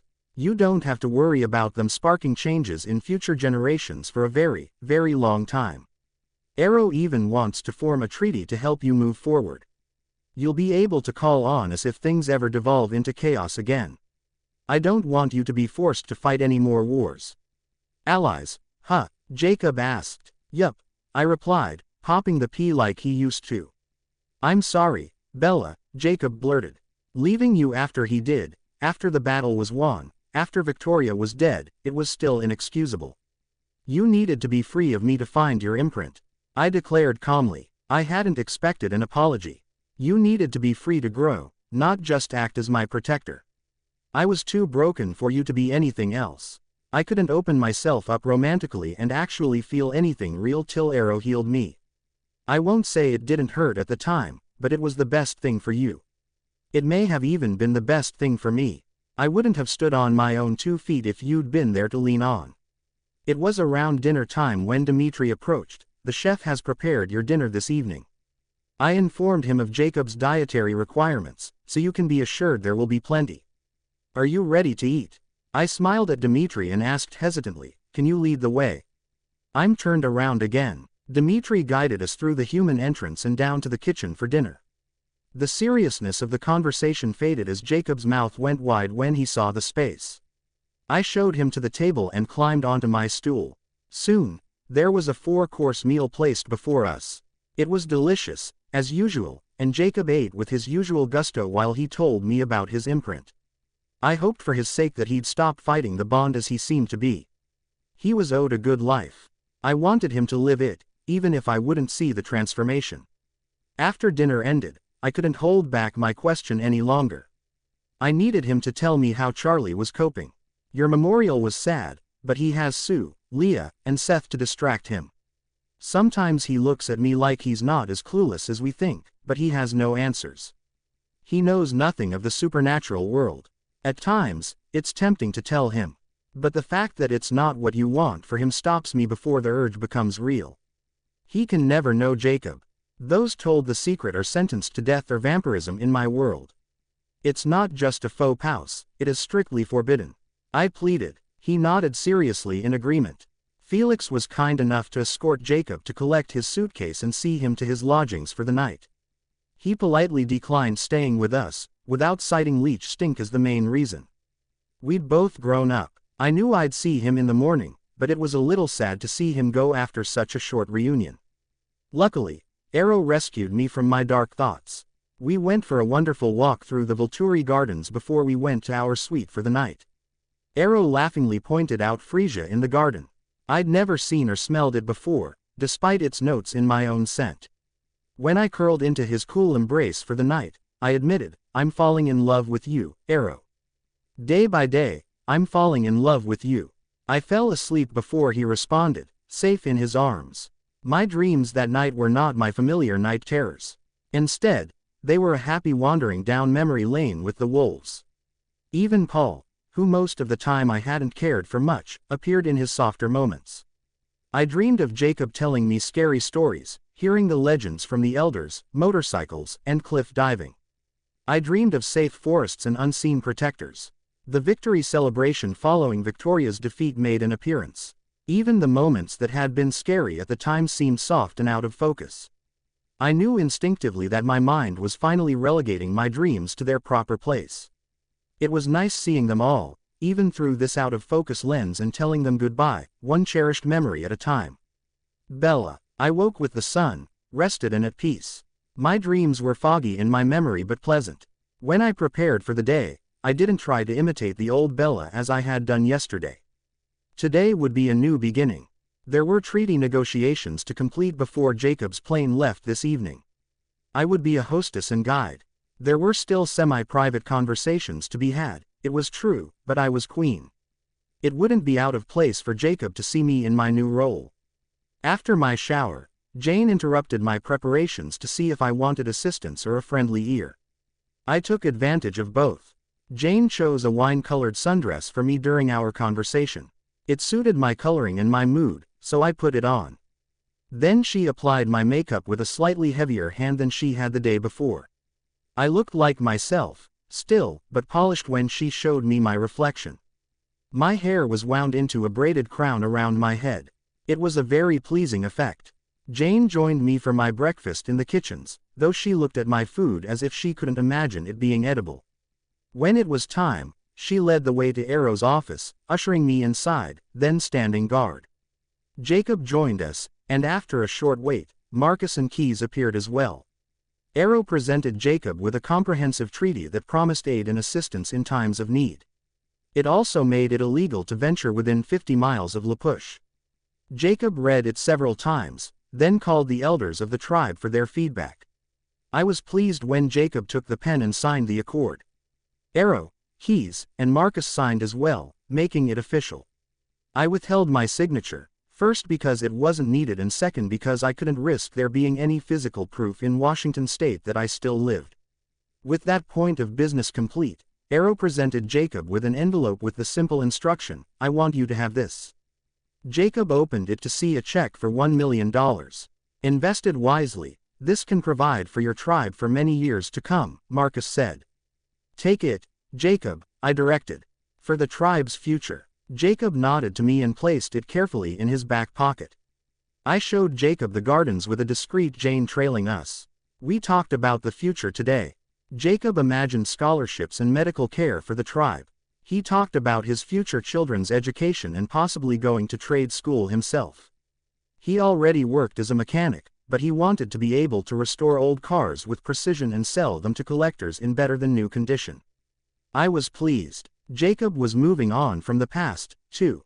He was moving slowly, but even slow steps make progress. When it was time for Jacob to leave, my throat closed, and tears tried to come. I fought them back. He seemed to be doing the same. We embraced. I knew, barring an emergency, that I might not see him again. "Rule well," Jacob said with a shadow of his old grin. "Be happy," I replied. We stood in silence for minutes before, with a parting nod, he turned away. I took deep breaths and fought tears, watching Jacob walk into his future. He was going home to commit to his imprint and his tribe all over again. It was right. Before he was out of sight, I turned away, and Aro was there to comfort me. The kiss he placed gently on my forehead was exactly what I needed. My future was already here. The day passed. The castle's occupants educated me on the Volturi's rise to power. The elites even shared their personal stories with me. I listened closely to each tale. Marcus remained quiet, offering no personal details. I didn't ask. I had heard whispers of Marcus's love and her downfall at the hands of the Romanians. I wouldn't ask him to relive it for me. That would be cruel. I appeared in the elite recreation room promptly at 7. I dressed in my most conservative pajamas and with no makeup, but my hair was still woven into a crown. Extra chairs had been arranged around the largest screen. Jane offered me popcorn with a smile when I arrived. She was in sleepwear, too. I was stationed in the center of the front row with my new friends around me. We watched Blade, of all movies to start. After that, we watched Underworld. The commentary the guard provided was hilarious. I laughed as I hadn't for years. It was almost midnight when I asked for a guide through the castle. It didn't look like their party was slowing down, but the human was tired. Chelsea guided me tonight. We chatted about the movies, and she admitted it had been her first showing of both. We laughed, and I thought I would like her once I got to know her better. After my hair was unwound and brushed smooth, I joined Aro in his study. I curled up on his lap as he discussed the coming trials with Marcus and Keys. I didn't want to disturb things, but I craved Aro's touch. The urge for more intimate touch had been growing stronger. He seemed to understand. He kissed my forehead and continued his planning. His hand rested coolly on my bare thigh. I listened, but eventually talk of covens and guilt or innocence blended into a pleasant hum. I drifted off to the feel of Aro's chest vibrating under my head. Aro. I was happy when Bella appeared in my study after her time with the elite guard. She'd had a rough day saying goodbye to her friend despite the rest of the day's joy. I offered her the comfort I was able to provide and was honored to be able to do so. My voice and touch soothed her to sleep after about an hour. I was eager to be able to offer her more when she was ready, but I promised patience. I rarely made promises because I always followed through, but my mate's comfort and well-being were my highest priority. She'd been sleeping for about an hour when we concluded discussions for the evening. I carried Bella carefully and tucked her into bed before I changed into some loungewear I'd had Heidi purchase for me and joined her. Bella was drawn to me like a magnet in her sleep. In mere minutes her head was nestled into my chest and our legs were entwined. She snuggled closer tonight, and I gloried in the contact. I heard Felix take up his self-appointed post outside our door. After Bella's transformation and newborn period, I thought I might offer him and Heidi a vacation. We didn't work all the time, no matter what it seemed, and they deserved some time together. Dimitri. After Bella retired, we decided unanimously that this movie night idea needed repeating. I didn't stay for the third movie, but Chelsea returned. Felix went to man Aro'S door. I heard his tread retreating. I made a quick check of the guards on duty currently, and all were focused and on task. A little paperwork had built up regarding our effort with the Cullens estate. I saw to that and then retired for the night. In my room, I contemplated the changes and new bonds appearing among the elite guard. We were becoming stronger and more cohesive even without Chelsea's efforts. I was proud of the guard and their efforts. Then, I indulged in my one guilty pastime. I imagined what my mate might look like, sound like, or even how she would act once she finally appeared. Fantasies would never be reality, but my imagination spun out, and faces of people I had been with over the centuries faded from my mind, replaced with possibility. A silhouette formed in my imagination. Would she be curvy, tall, willowy? Would she walk beside me, or would I lead? Would she be my equal in power or even stronger? My fantasy vanished with the rising sun. It was my wish that someday we would locate an individual with the ability to track mates. Such a gift would bring happiness to many. A shower and a change of clothes wiped my fanciful notions from my mind.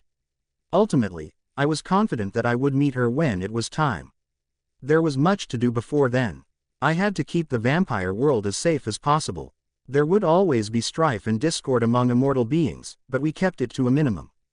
Carlisle. I had tried contacting old allies, hoping for a month of shelter to figure out what our next step should be. I was denied at every turn. Knowledge of Aro'S mating with the former pet we'd mistreated was widespread. Rose had ventured into a city for me to check my most hidden accounts. I hoped that some fraction of my wealth still existed. It had been hidden under aliases I had never shared, after all. Rose returned full of defeat, combined with self-righteous judgments. None of our accounts existed. None of our residences survived. Even our safe deposit boxes had been emptied or discarded. Edward continued to try to bemoan our plight. His whining was quickly corrected by Esme, Rose, or Emmett. He had spent a great time in the dirt, recovering from their shows of displeasure in the few days since we'd left Volterra. I couldn't correct him, but I also didn't try to stop the family from teaching Edward his rightful place. I had approved every step, every decision, with the incorrect belief that my friends in Italy would never turn on us for infractions large or small. My behavior was appalling, and my judgment was worse. I had become too prideful, too confident. I would learn my lessons in silence instead of being corrected by my coven mates. Otherwise, I was sure I would join Edward on the forest floor. The illusion that we existed as a family had vanished into the smoke before we were out of Italy. Alice now trailed behind us. She seemed to be in a state of perpetual shock, never saying more than, "I didn't see this." Occasionally, I saw her reach for what I guess was Jasper's steadying hand, only to realize again that it was gone as well. As a family, we had controlled Jasper instead of genuinely loving him. We thought Alice infallible, and she saw us with our protector in place and ultimately obedient. Esme guided us to the most abandoned climes. She was looking for order where none existed. Still, we followed. We fought long, ingrained habits of safe havens established for times of trouble. I had always preferred Canada because of the proximity to our cousins. I had swallowed my overabundant pride and contacted them while our phones still worked. Elizor only provided a long lecture on love, loyalty, and law before telling me to lose his number. Our clothing was already in tatters. We looked like the nomads we now were. I thought about venturing into a town and raiding a hiking equipment store for more sturdy clothing in the dead of night. It might soon become a necessity. We would have to attire ourselves somehow, and with no money or ability to interact, our options were limited. Edward's clothes were the worst. His formerly artfully messy hair was now just a mess. He looked terrible. He'd scare anyone who saw him. I reminded myself that our sentence was barely begun and almost shivered from a bone-deep fear I didn't think was possible in an immortal body. I would have preferred death to this 1,000 times. Perhaps Bella knew I would. Bella. The chef served me a light breakfast of fruits and cheeses. It was delicious, of course, but not his usual fare. That man, vampire, prided himself on his fancy concoctions. I wondered what physical activity had been planned for me today that could require a light meal. When Corin led me to the throne room with the kings, my curiosity piqued further. Someone had brought in a piano. It was a beautiful instrument. Corin sat and waited for her cue. "Today we teach you to dance, my queen," Aro explained. My smile was probably blinding because Aro's returning smile was equal in intensity. Aro taught me the steps to a waltz patiently. We stepped carefully around the room. No one got impatient with my fumbling. We just started over. Marcus and Keys watched with eager attention. Aro nodded to Corin when I seemed to have mastered the basics. The music she played was quiet, complicated, and masterful. I sank into Aro's embrace, letting him lead. His hand on my back guided me around the room perfectly. I felt like a queen for the very first time. Then, to my surprise, because we had not practiced it, Aro spun me. I landed in Keys's firm embrace. His steps were more structured, more precise somehow. His arms guided me, but kept me at a careful distance. I followed his lead, and soon my steps matched his. Marcus approached, bowed, and Keys offered me to him. I went into my new father figure's embrace willingly. Marcus's steps were smoother than the other two. I tried to imitate his innate grace, but it was out of reach before my transformation. Marcus complimented me anyway. He was even smiling. I didn't want him to lose that smile. He led me with effortless grace around the room. I was enjoying myself immensely. Aro claimed me again. This time, he pulled me close, and we danced. I felt like I was flying in his embrace. When the music stopped, applause filled the room. I looked around me, surprised that the room was full of my new friends and acquaintances. It wasn't just the elite guard either. It seemed like everyone not on duty had been drawn here by music or a potential spectacle. "Join us, friends," Aro invited. Corin began to play again, and Felix was the first to join us, taking Hyda's hand and joining us in the middle of the floor. Now that I was looking, I saw Alec and Jane dancing too. The guard paired up without rhyme or reason that I could identify. Those without a mate seemed to switch partners ever so often. It was beautiful, a happy reprieve from court and trials. Laughter echoed through the room often. I found myself dancing with various guards. After Dimitri claimed me from Aro, the rest of the guard seemed to feel safe claiming me from him. Santiago was a surprisingly good dancer given his lumbering size. Felix moved like lightning with steps almost as structured as Keys's but grace that might give Marcus a run for his money in a few years. A shy Alec claimed me, and we stumbled together. I found him endearing. By the end of our dance, we were both moving more smoothly, but it was nothing compared with our compatriots. The doors to the throne room opened so violently that Corin's masterful melody faltered. The guard seemed to relax to a degree, but I didn't. I didn't recognize this woman, and she seemed very unfriendly at first impression. "What is going on in here?" she asked sharply. To my surprise, it was Keys who broke away to soothe her. Soon they were making their way to Aro, and I. Aro had joined me before the doors had crashed into the wall, and I found myself slightly behind him. "Aro, what is a human doing in our halls?" the woman asked loudly. I knew my mate, the other kings, and the guard would protect me, but apparently, it wasn't instinctive yet, because my instincts were screaming at me to run. Predators chase when the prey runs, I reminded myself, but I couldn't resist taking Aro's hand in mine to comfort myself. Keys explained recent events to this woman, whoever she was, and I was made more uncomfortable when her gaze became calculating instead of assessing. My instincts screamed to me that this beautiful woman was a threat. My internal dialogue that no one, not even Keys, would let harm come to me did not diminish my instincts. She looked at me like James had, like a predator deciding what to break first. In the silence of the room, I finally heard her name. Athenadora. Keyes soothed quietly. Come meet Bella, your new sister. As they approached, I squeezed Aro'S hand more tightly. I did not be within arm's reach of this dangerous vampire who assessed me with cold, unfriendly eyes. The guard watched as Keyes and Athenadora approached. I was grateful Keyes kept her to human speed. I wouldn't feel safe with this woman charging me. I didn't feel safe anyway, but vampire speed would have made it infinitely worse. I hated that my moments of fear and weakness had so many spectators. I had maintained a strong appearance even when I first entered this room. Pity that it had faltered under the gaze of someone who was supposed to be my sister. I noticed Marcus casually brushing Aro'S hand with his own. I distracted myself from the coming confrontation by wondering what thoughts Marcus had found worth sharing. Welcome home, Athenadora. How was Greece? Aro'S greeted. It was as it always is, was her reply. Tell me about your human and all that I've missed. Bella was an unexpected, but welcome gift. I sent Dimitri to collect her to testify against the Cullens. I was blessed with the mating bond after all these millennia. We are helping her adjust to life among us before her transformation. Her past with the Cullens was particularly taxing. She lived among shapeshifters, too, for a time. Keyes can share the details with you at a later date if you have a wish to know them. So you're the pet they discarded?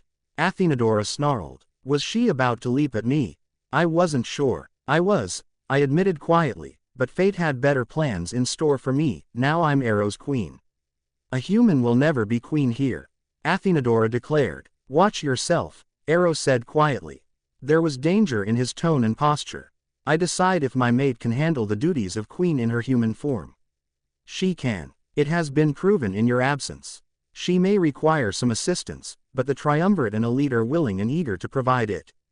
Athenadora was reduced in that moment to no more than an angry woman. Her threatening composure cracked, and she spun on her heel, running from the room. Keyes' shock showed plainly. He bowed to me like a gentleman of times gone by. I apologize for my wife's attitude. I will attempt to correct it before you are graced with her presence again. I nodded. I couldn't speak through a closed throat. It was the best I could do. He seemed to understand. He turned on his heel and strode out of the room. I am sorry, my friends, Aro said. Our play is over. We must get back to work. Those whose duty was in the throne room remained, but everyone else filed out in perfectly graceful rows. I wish we could go back to the joy of dancing, but Aro was right. The time for lightheartedness had passed, for now. Aro guided me to his throne, and I settled on his lap. I apologize too, my mate. Athenadora has eyes above even her lofty station. Do not fear, but use appropriate caution. The elites will be with you when I cannot until tempers cool and beyond. They are very loyal and kinder than the world will ever know, I said. We are lucky. You inspire us to reach for greatness, Bella. Your gentleness, the fire in you that rages against injustice. You have changed us all, Marcus declared. Keyes. I stormed into the tower with the same fierceness that Athenadora had used to interrupt our rare moment of levity. Athenadora cowered from my rage, as she should. She knew better than to behave as she had. I understand that you have been the only queen to hold sway here for millennia. I snarled. We are old, and you are set in your ways, but in your absence, Marcus has been brought back to life. Aro has experienced his first taste of true devotion, and I have learned that human does not always mean weak. Aro's mate has become our heart, our conscience.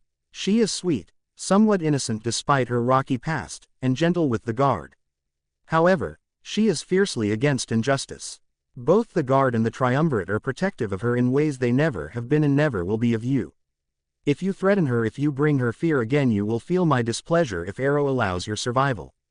I may be the cruelest of the kings, the fiercest, but I will not save you from his wrath. The castle and its politics have changed. You will either adapt post-haste or you will be banished. You are not my mate, and I will no longer tolerate your cruelty. Cross me, and you will be a queen no more. Do you understand me? My voice echoed through the castle by the time I finished my speech. I hadn't intentionally shouted, but perhaps it was for the best that my stance on this matter became common knowledge. All but Bella paused to listen. Shock flowed through the castle. You would send me from Volterra? Athenadora asked in a shocked whimper. Permanently, I declared. I recognized the difference between companion and mate. I just thought Athenadora's presence would be enough, and for years it had. That had changed more than a century ago. She began to travel the world without me. She began to make friends, despite my many cautions, whose values did not align with ours. She had become a liability outside of our walls. I wouldn't allow her to become a threat within them. She had crossed many lines that could not be uncrossed. My new niece would not be among the spoils of our war. I left her to consider her behavior, both past and future. On my way out, I stationed Jane as a guard to stop Athenadora from descending into the castle for the rest of the day. I knew Aro'S was furious. Breathing space would be welcome to allow tempers to cool, especially until Bella wasn't clinging so close to Aro'S in her fear. She fed his rage unintentionally. He would be a mighty force of destruction were Athenadora to cross him again right now. I'd seen him in a temper before when things that truly mattered were threatened. It was destruction that rivaled my own capabilities. I walked at human speed through the castle. The guards scurried away from my approach, all but Dimitri. He had stationed himself before the thrones again and did no more than glance over when I entered. I settled myself on my throne and observed the room. Marcus's gaze met mine, and I saw fierceness and passion that had been absent from my brother for so long. He was awake and would be deadly if his treasure were truly threatened. Aro'S eyes were a matte black that I had not seen since the Romanians were a threat. I offered him my hand, and he touched it, learning the gravity of my oath to remove any threat to Isabella. He nodded, and at the same time, Bella kissed his throat and uncurled from the ball she'd almost tucked into. I'm sorry, Bella said calmly. We have guests to meet, and I look like a coward. Let's not dwell on this anymore today. The guards moved from the shadows to their typical places. However, they were solemn. The smiles and laughter Bella usually inspired were absent. Our old queen had pitted herself against our new one, and the guards' loyalty was clear. Aro'S. Bella was quieter for 2 days. We had been busier than usual because word of our new queen had spread, and our subjects felt the need to see her. Covens came from around the world for brief introductions. She was composed, polite, and professional. She greeted each vampire with grace and poise. My pride knew no bounds. Marcus's pride equaled mine. His was cautious. His wife's ill behavior had drawn him back into his grumpy shell. When Bella wasn't in court, she was reading the history and law books. She seemed determined to gain decades of knowledge in days. The elites watched on with concern at her new preoccupation. Jane even translated scrolls from Latin for her queen. The guards were on alert for a queenly temper tantrum from Athenadora, but Kisa's wife secluded herself in the tower. Bella fell asleep, utterly exhausted, in my embrace each night. Felix kept vigil with me. Something was coming. It was in the air, building, but I was unable to predict the direction it was coming from. I wish Bella weren't working so hard. The progress of our bond had stalled under the weight of her studies and the time spent in the courtroom. On the 3rd day since Athenadora's unfortunate return, we were presented with the Denali Coven. I was pleased to see Elizor and Carmen, but knew the sisters would wreak havoc if they were given the chance. We greeted them the same as all that had come before them, but Bella's interest was obviously piqued. Elizor's gaze unfocused after introductions. A mental shield and a physical one. Aro'S, you have been truly blessed, he declared. I am. Bella has become our heart. I declared. I have heard of you, Bella said. The cousins in Denali, Alaska. Please, did you know of my plight? Elizor's eyes lowered. We heard of you when Edward first disappeared from school after he was exposed to your scent. He came to us for comfort. The boy was disconcerted that he met his singer, though he assured us you still lived. After that visit, you were not spoken of again, my lady. I admit it was purposeful ignorance. I suspected a great many possibilities, but did not want any of them verified. I did not want to have knowledge that would have required me to report my oldest friend. When they turned up on our doorstep, after what I now know was a disastrous birthday, they did not mention you, and I purposefully did not ask. I am guilty of cowardice. Cowardice, though disappointing, is not punishable. You are forgiven, Marcus declared. Keyes and I nodded in agreement. You are awake, my lord, Elizor said, apparently startled. Young Bella's light warms the castle as Diodame's once did, Marcus said. Gods rest her soul, fell from my lips, and some variation came from everyone in the room except Bella. She took Marcus's hand in her own to offer silent comfort. We felt the need to prove our relative innocence in the matter of the new queen, Tanya said. Our inaction has weighed on us after her testimony made its way to us. I am a lover of men, as are my sisters. Human men sometimes find their way into our affections, but keeping pets, especially in the manner the Cullens did, is unforgivable. Thank you for your honesty, Bella said. May I ask a favor, Elizor? I would be honored, my lady. Elizor declared. I know you no longer use your gift in the Volturi's service, but if you could keep your eyes open on your travels, I seek someone who can find, track, or otherwise identify mates.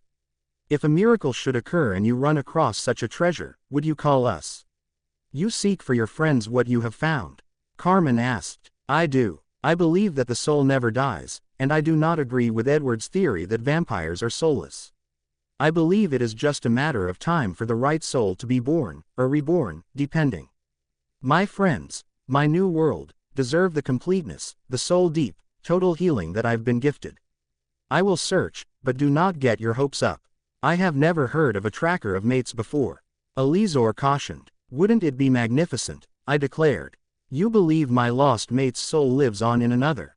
Marcus questioned. I believe it, Marcus, but that does not make it true. Bella cautioned. The Denalis excused themselves, lighter than they were when they arrived. The weight of their inaction had been lifted from their shoulders, and Elizor's new mission brought new fire to his gaze. I was pleased with the outcome of the visit and relieved that the sisters didn't stay long enough to cause havoc among the guards. Some were susceptible to the charms of the succubi. Marcus stood after the Denalis left. I wish to show you something, Bella. Bella rose immediately and took Marcus's offered hand. Marcus. I led Bella through the castle to my wing. As I opened the long closed door that held all the portraits of my lost mate, I told Bella the story of meeting Aro and being introduced to his sister. My sadness echoed through the long-closed shrine to my love. I turned on the electric lighting that I had allowed to be installed, even though I didn't venture here. I told of the Romanians and their fall from power. I explained that I'd seen her meet her end and felt the part of her soul that had been united with mine torn forever asunder. I even told her of the 2 surviving Romanians and my thirst to see their ending. I explained Chelsea tying my bonds to Aro and Keys as tightly as possible. It was necessary for continued survival. I talked about how the emptiness had lingered through the millennia regardless, and the times I'd wanted to ask for death. When I finished my tale, Bella looked upon the portrait of my mate and then looked aghast. She looked again, muttering to herself, then studied each portrait in turn. When she came to the end of my collection, she said quietly, do you think the same soul would be reborn with the same face? Why do you ask? I said quietly. Something was wrong, and I was going to get to the bottom of it. It would have to be a fluke, a miracle, or fate itself, but I know the woman in the painting. Please don't get your hopes up, Marcus. It could just be a family resemblance, a trick of my mind, any number of things. Still, miracles happen. Will you show me where Felix works with the computer geniuses? I need to show you something now. Bella took my hand and allowed me to guide her to Felix's office. Felix stood and bowed to us as we entered. Bella released me and quietly told Felix where to find a photo and explained the impossibility of her thoughts. Felix worked quietly and found several pictures of a girl who resembled my lost mate. Felix spun his monitor to face me, and I saw a younger, modern version of my lost love. Her face was visible in different photos spread out over the screen. She is kind, gentle, universally liked, and was my closest human friend in Forks. She never turned her back on me, even when I was at my lowest point. But it would have to be divine intervention for us both to have lived in the same place at the same time, and shared the same classes. It could be so many things. I couldn't speak for long moments. Bella was right about the improbability. There was a near zero chance that this miracle would bear fruit. Still, when my voice would work, I commanded Felix, full background check, Felix. I want to know everything, especially her current location. 5 minutes, Master, Felix replied. Tell me more about her, Bella, I said. She was always watching her twin brothers. She didn't do it with resentment like most teenagers would have. She loved them fiercely and genuinely enjoyed their time together. She liked photography. She was on the yearbook council. She was always snapping pictures of people at school. She was polite, respectful, but never withdrawn. She wasn't a gossip. She could keep a secret. She was polite to the Cullens when everyone else instinctively avoided them. I suspected that she saw their differences, too, but if she noticed, she never voiced concerns. Her father is a Christian preacher. I'm not sure which denomination. Her mother sells real estate. She loved reading like me. She was a fan of historical romance as well as classics. I don't know if she believed as her parents did, but she regularly attended church.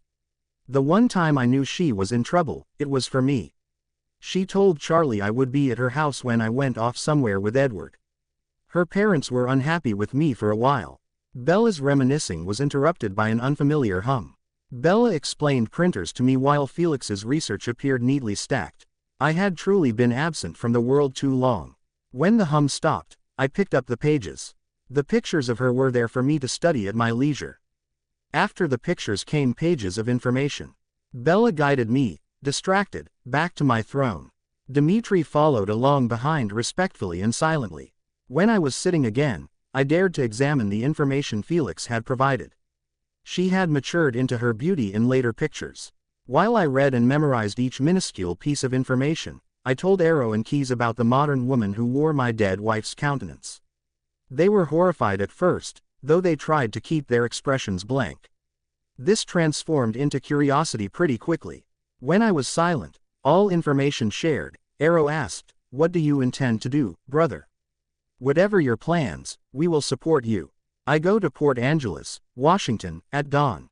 She runs a daycare there. I know that the chance is smaller than I want to admit, but if I didn't go check out this, I would forever regret it." As Bella said, what is the chance that the same soul wears the same face? Still, perhaps the fates will smile on me. Bella looked deep in thought for a moment. "Heidi," she called loud enough for the castle to hear. "Yes, mistress," Heidi replied as she rushed through the doors and into the room. Bella did not summon guards like this. Marcus requires jeans and long-sleeved casual shirts. A few of them. He needs to blend in with the rainy weather in Washington state. A raincoat would be useful. Choose a color that won't stand out. He will need leather boots. They are common there. Nothing too fancy. It isn't a wealthy city. Can you find appropriate clothing for him?" Bella requested. "Right away, mistress," Heidi said and then left at vampire speed. Bella explained to me that even if a miracle occurred, if reincarnation were in fact real, and the fates were kind, that Angela might feel the connection, but love would take time. She explained human courtship rituals. She kindly warned me that modern women were different from those of my time. They expected equality. They expected choices. Then she reminded me that I would have to concoct a story about why I was in the city. Bella was supposed to be dead to the people there. We passed the time while Heidi shopped, trying to come up with explanations for why I was in the city that were more truth than fiction. Outright lies were abhorrent to me. We concluded that business in town was a good excuse and true enough. And that importing and exporting would be true enough for my occupation.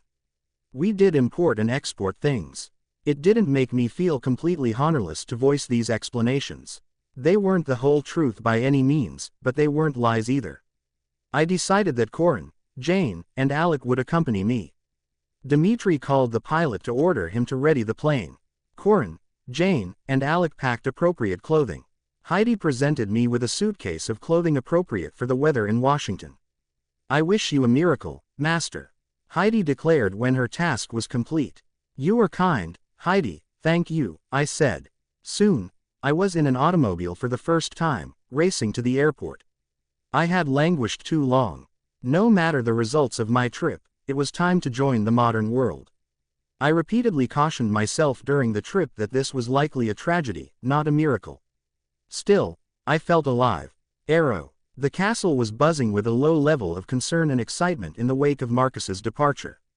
We were all cautiously hopeful for Marcus. We hoped for a miracle, however unlikely it might be. Unfortunately, curiosity brought Athenadora from her tower. I could have told you the moment her slippered foot touched the stairs because the remaining elite guard practically encircled us. I knew a threat approached just by the tension in Dimitri's jaw.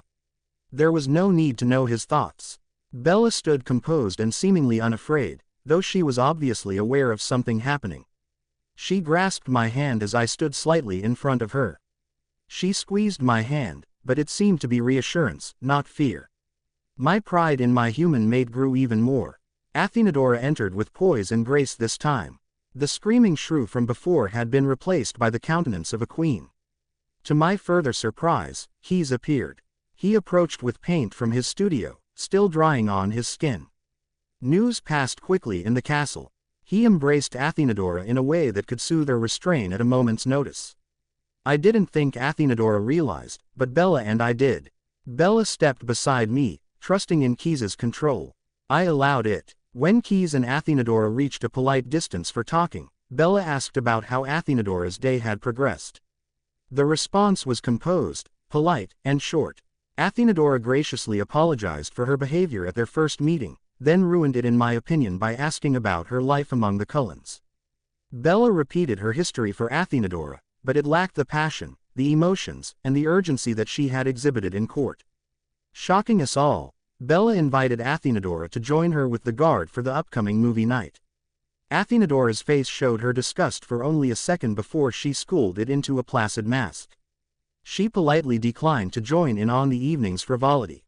Bella accepted with grace, apologized for having to leave us, and requested that Dimitri lead the way to the elite guard's recreation room even though they were a full hour early for the movies to begin. Dimitri bowed and led the way, casually inserting himself between the two ladies. It was masterfully done. The elites exited the room in quick order to prepare the room for their queen. I recalled the bonds Marcus had shown me. Bella's bond of fear and mistrust intersected harshly with Athenadora's bond of rage and hatred. Though the two women were marvelous actresses, a fact that surprised me on Bella's part, it was clear that the two would never be friends. Still, Bella had removed herself gracefully from a volatile situation and left us to deal with Athenadora. When we were alone, Athenadora questioned Marcus's absence. I explained the situation, including Bella's thoughts on souls and reincarnation, and her recognizing Diademe's visage from her time in Forks. "This is ridiculous. Everyone knows we are soulless," Athenadora declared. He spoke up in a calm, reasoning voice that I hadn't heard from him in centuries. "It is true that is the common perception among us. The view is nearly universal. We have been compared to demons, soulless monsters, for centuries. I will even admit that I have occasionally acted the part. I can't imagine whatever deity exists being willing to forgive such cruelty. Still, Bella is a woman of her time. She sees us as gifted, not cursed, on par with their superheroes in stories. I even read some of the common vampire fiction to understand where this viewpoint might come from. We are portrayed as sensual beings gifted with immortality. We are tragic heroes that must consume blood to survive. Some of it is absolutely preposterous, but I find it fascinating. It is an interesting debate, isn't it? Are we hero or demon, or something in between? Were we placed here to help or harm humanity as a whole? We must eat, of course, but even we do not approve of playing with our food. Could we not still hold our souls? I find the ideas enthralling, even if the centuries tell us it is an impossibility. I never considered the idea of reading modern fiction to better understand my mate's views. What an excellent idea, Keys. She does read frequently. I shall follow your example.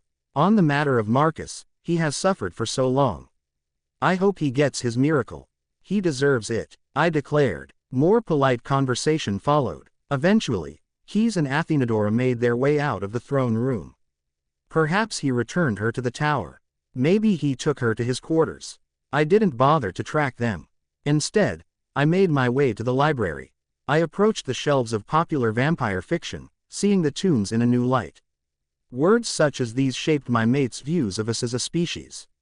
They might give me a window into her thoughts that my gift failed to provide. Her era certainly colored her vision of the world. I chose a book called Love Bites. I chuckled at the title and settled myself in to read. Time passed as I quickly devoured the tale. Keys was correct. We were seen as tragic and sensual.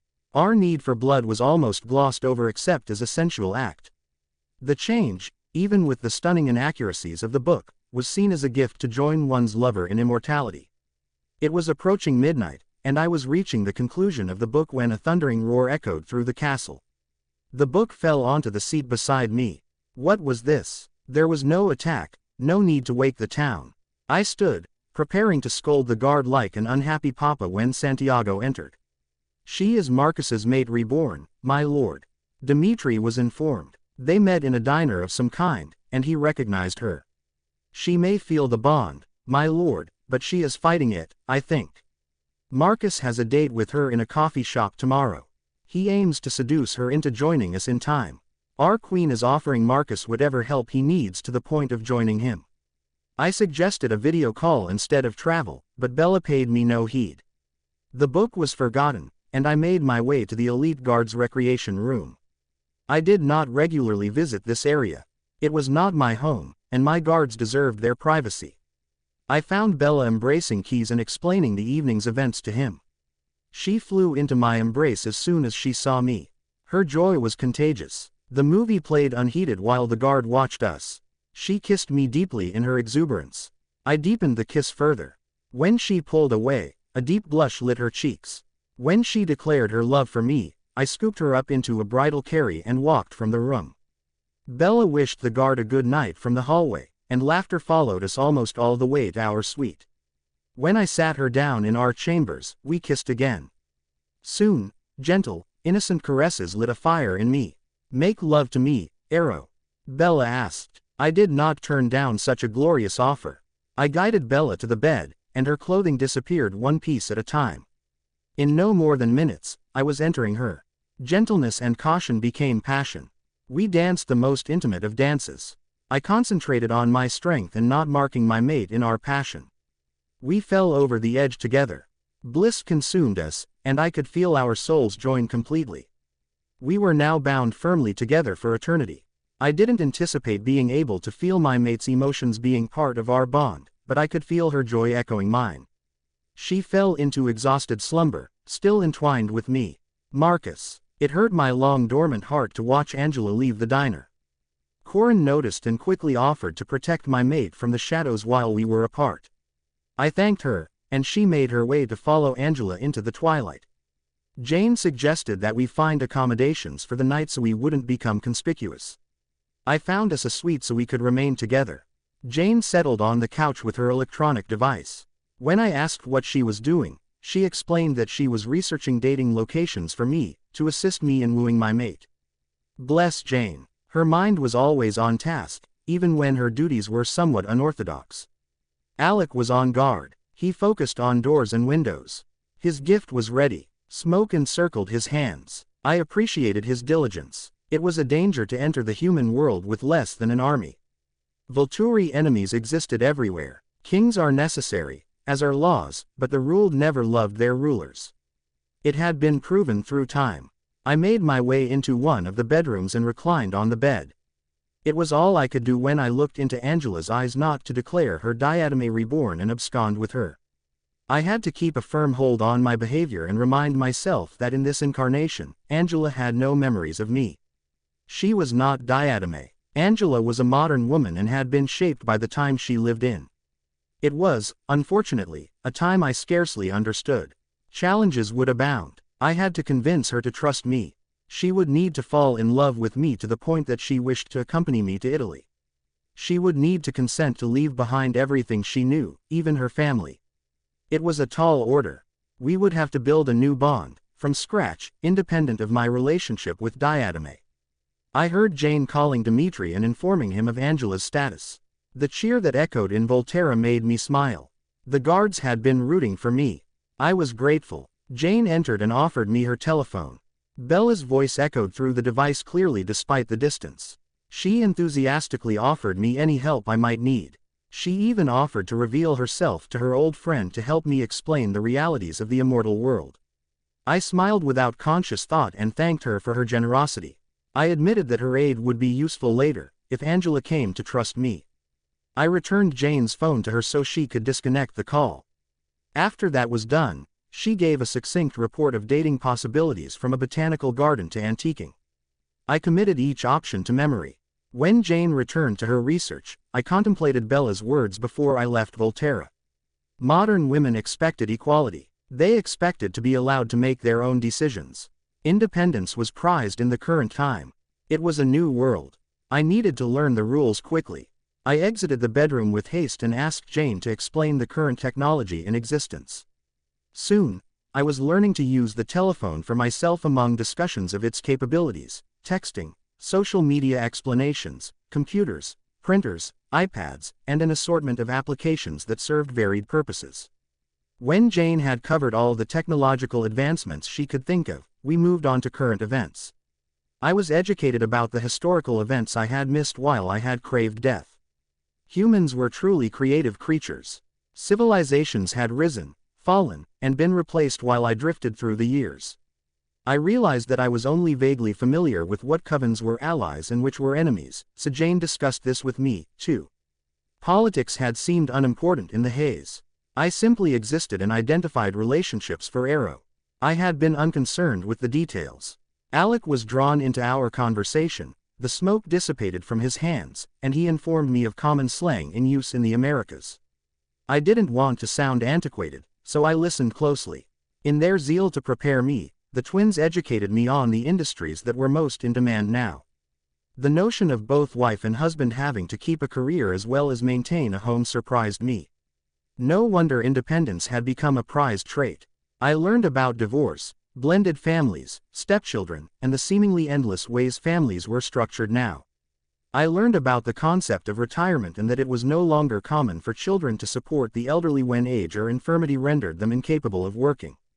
We researched Angela's family structure, her dating history, and her work experience. I felt lucky that she did not have a suitor.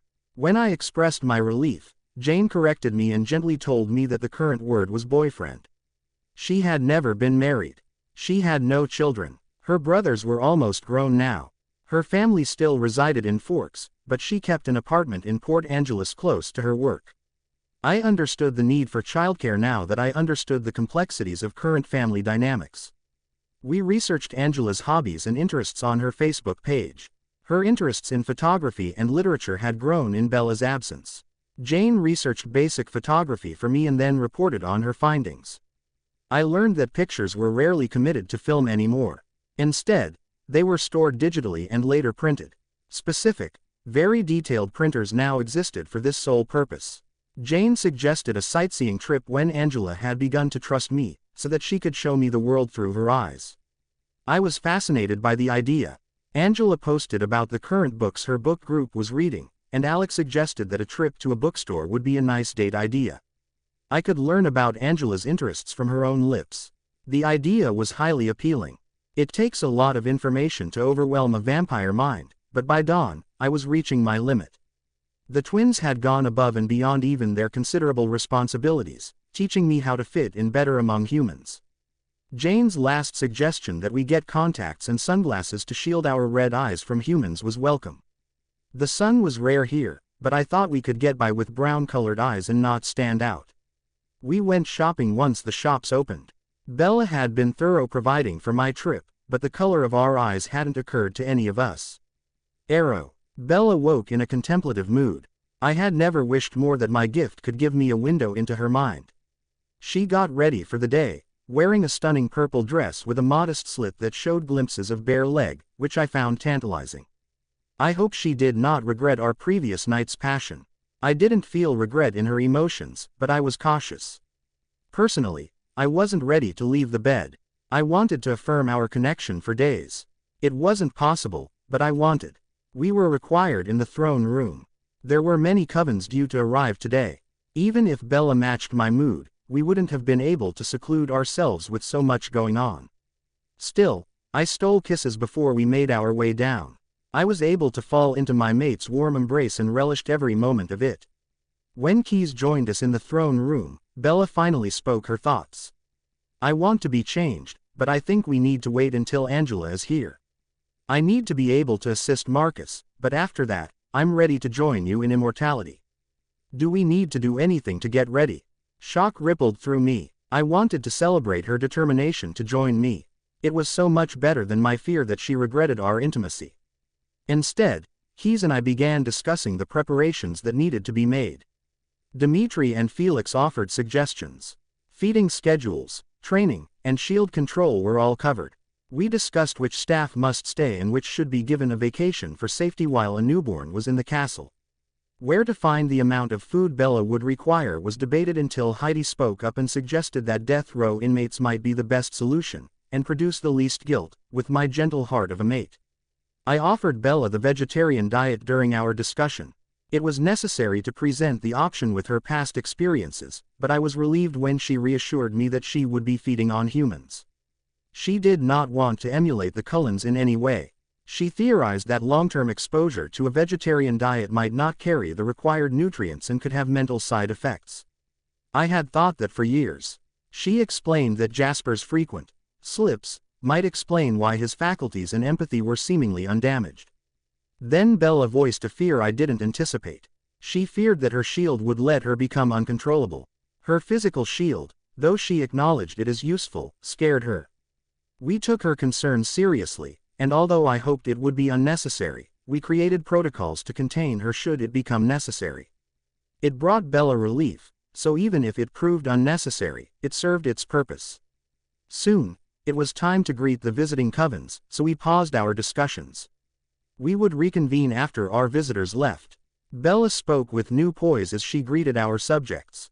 She was polite and composed as she addressed concerns over her past and her future immortality. I admit I was annoyed that they dared to question their queen, but Bella didn't seem bothered. We paused for her to fetch her lunch with Dimitri shadowing her, but I feared we might not get through the list of covens today with the length of the individual audiences. Our subjects were fascinated with Bella, too. Toward the end of the day, one of the coven leaders had the gall to demand the date of Bella's change, claiming we violated our own laws. It was not me, but Keys who put him firmly in his place. He left, cowed, with his coven following on his heels. I asked Dimitri to keep an eye on that coven's movements in the coming months. Dimitri nodded firmly. He was upset at the insult to his queen as well.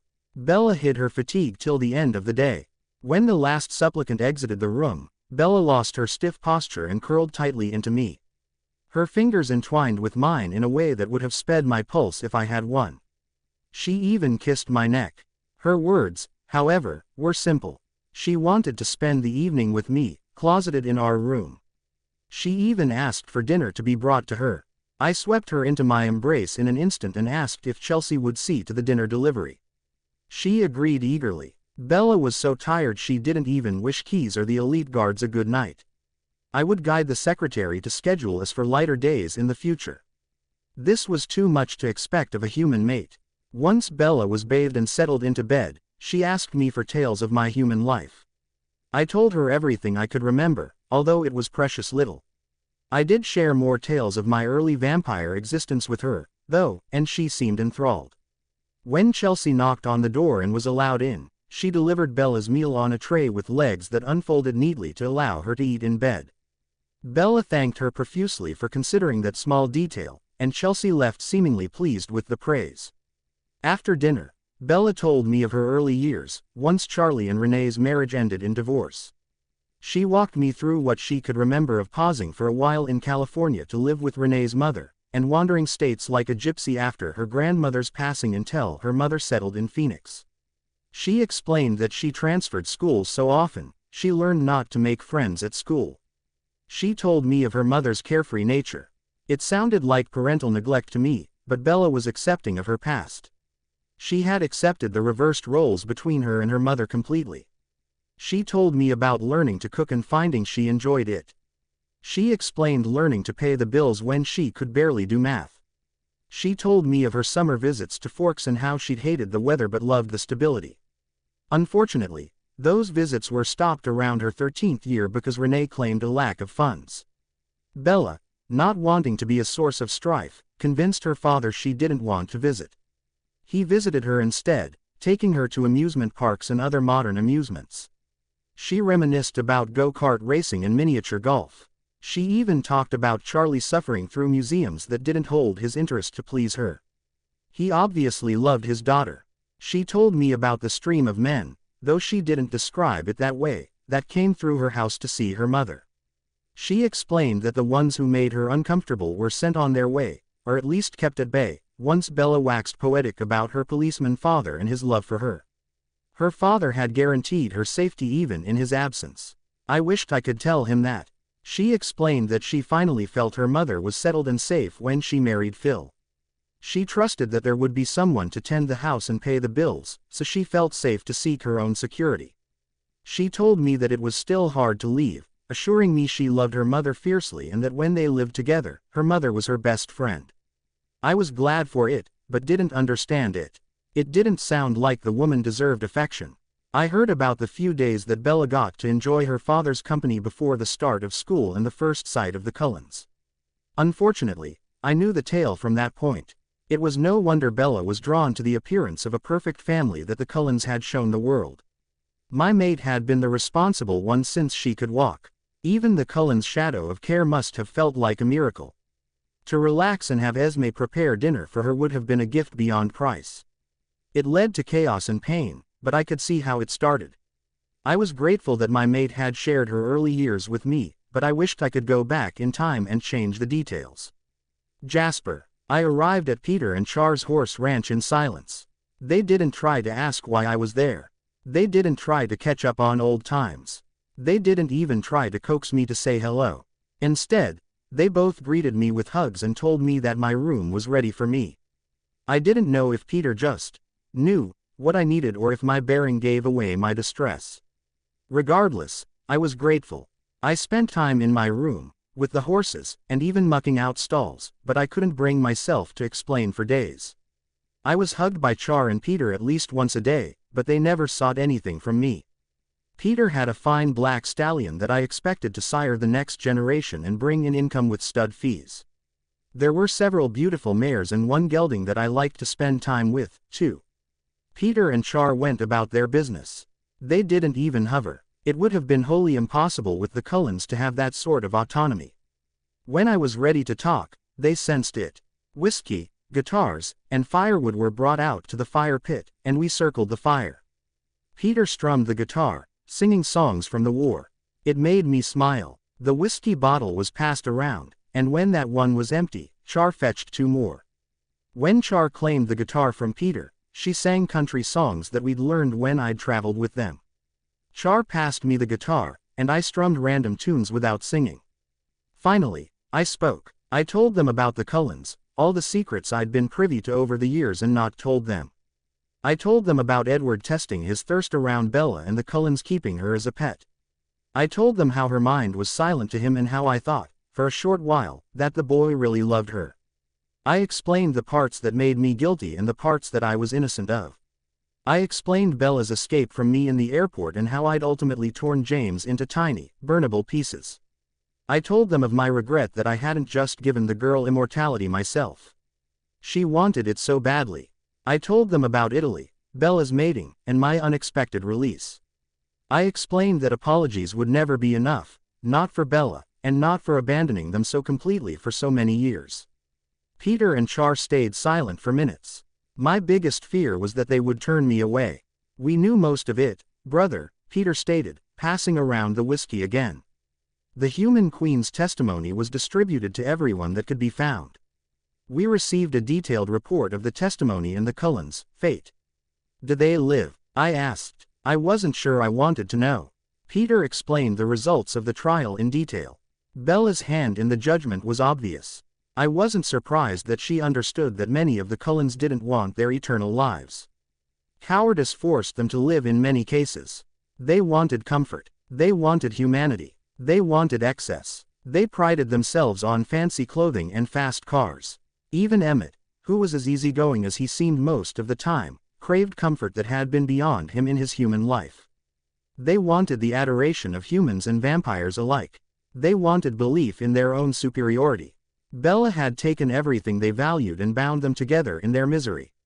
It was masterful. Wow, was all I said. Yup, they both replied. Peter took the guitar and started strumming again. His voice echoed in the night.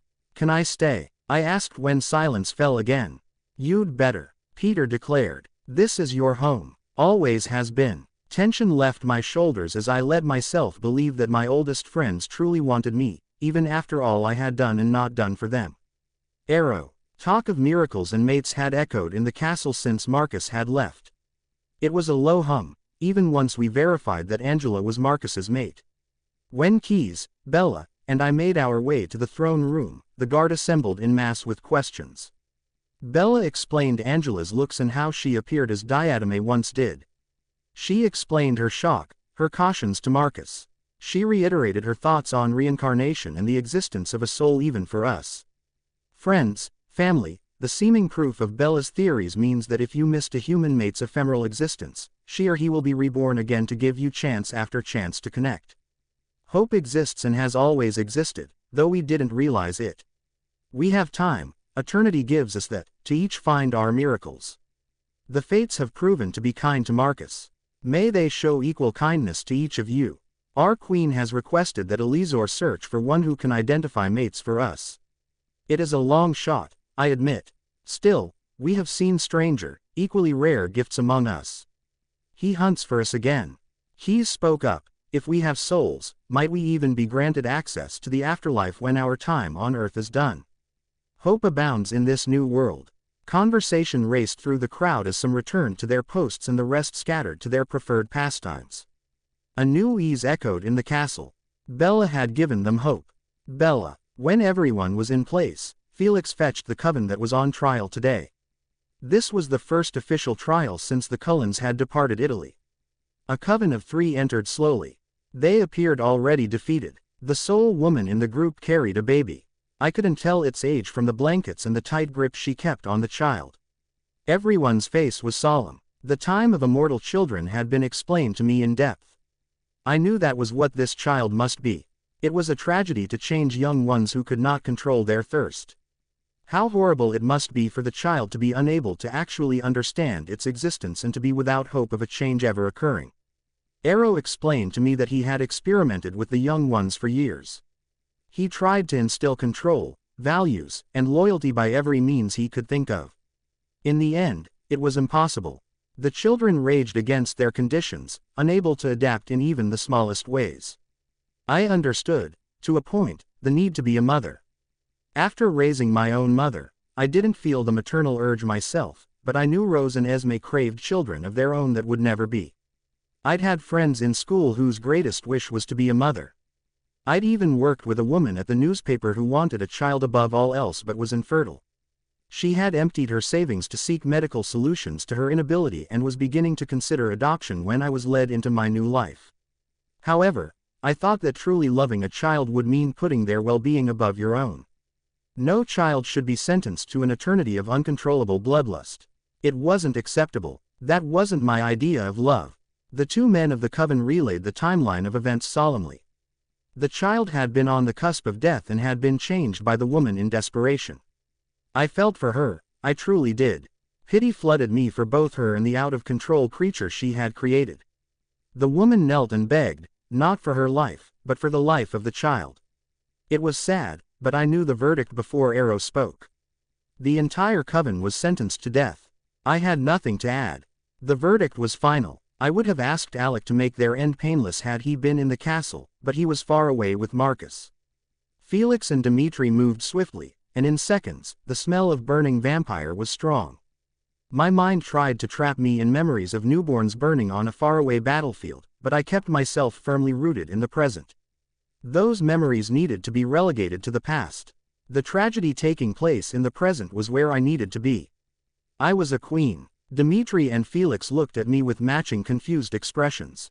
I didn't understand their concern. I would ask them later. A lower guard stepped from the shadows and swept the room with practiced efficiency once the remains no longer smoldered. Proof of the existence of the child and its coven was erased efficiently. It was sad but necessary. Some human deaths were unavoidable, and that child should have been allowed a peaceful end. I thought vampires were gifted creatures, but even I agreed that what had been done to the child was a curse. There was silence in the throne room for an hour. It was as if we all agreed the tragedy we just witnessed deserved our silence. When the doors opened next, a group of 4 approached the dais. They asked permission to officially form into a coven. Vincent, you know you are not allowed to lead a coven. Keys sneered. Whoever this Vincent was, Keys didn't like him. I sat up straighter, listening closely. Vincent, I assumed, bowed with grave courtesy. I do not lead. I merely wish to join as a member, he said. Leadership falls to Troy. Aro questioned Troy on vampire law and custom. He answered all the questions put to him with ease. Keys and Aro nodded to each other. We allow it, they declared in one voice. That was the last group of vampires to be seen today. I relaxed, and Aro wound his arms around me.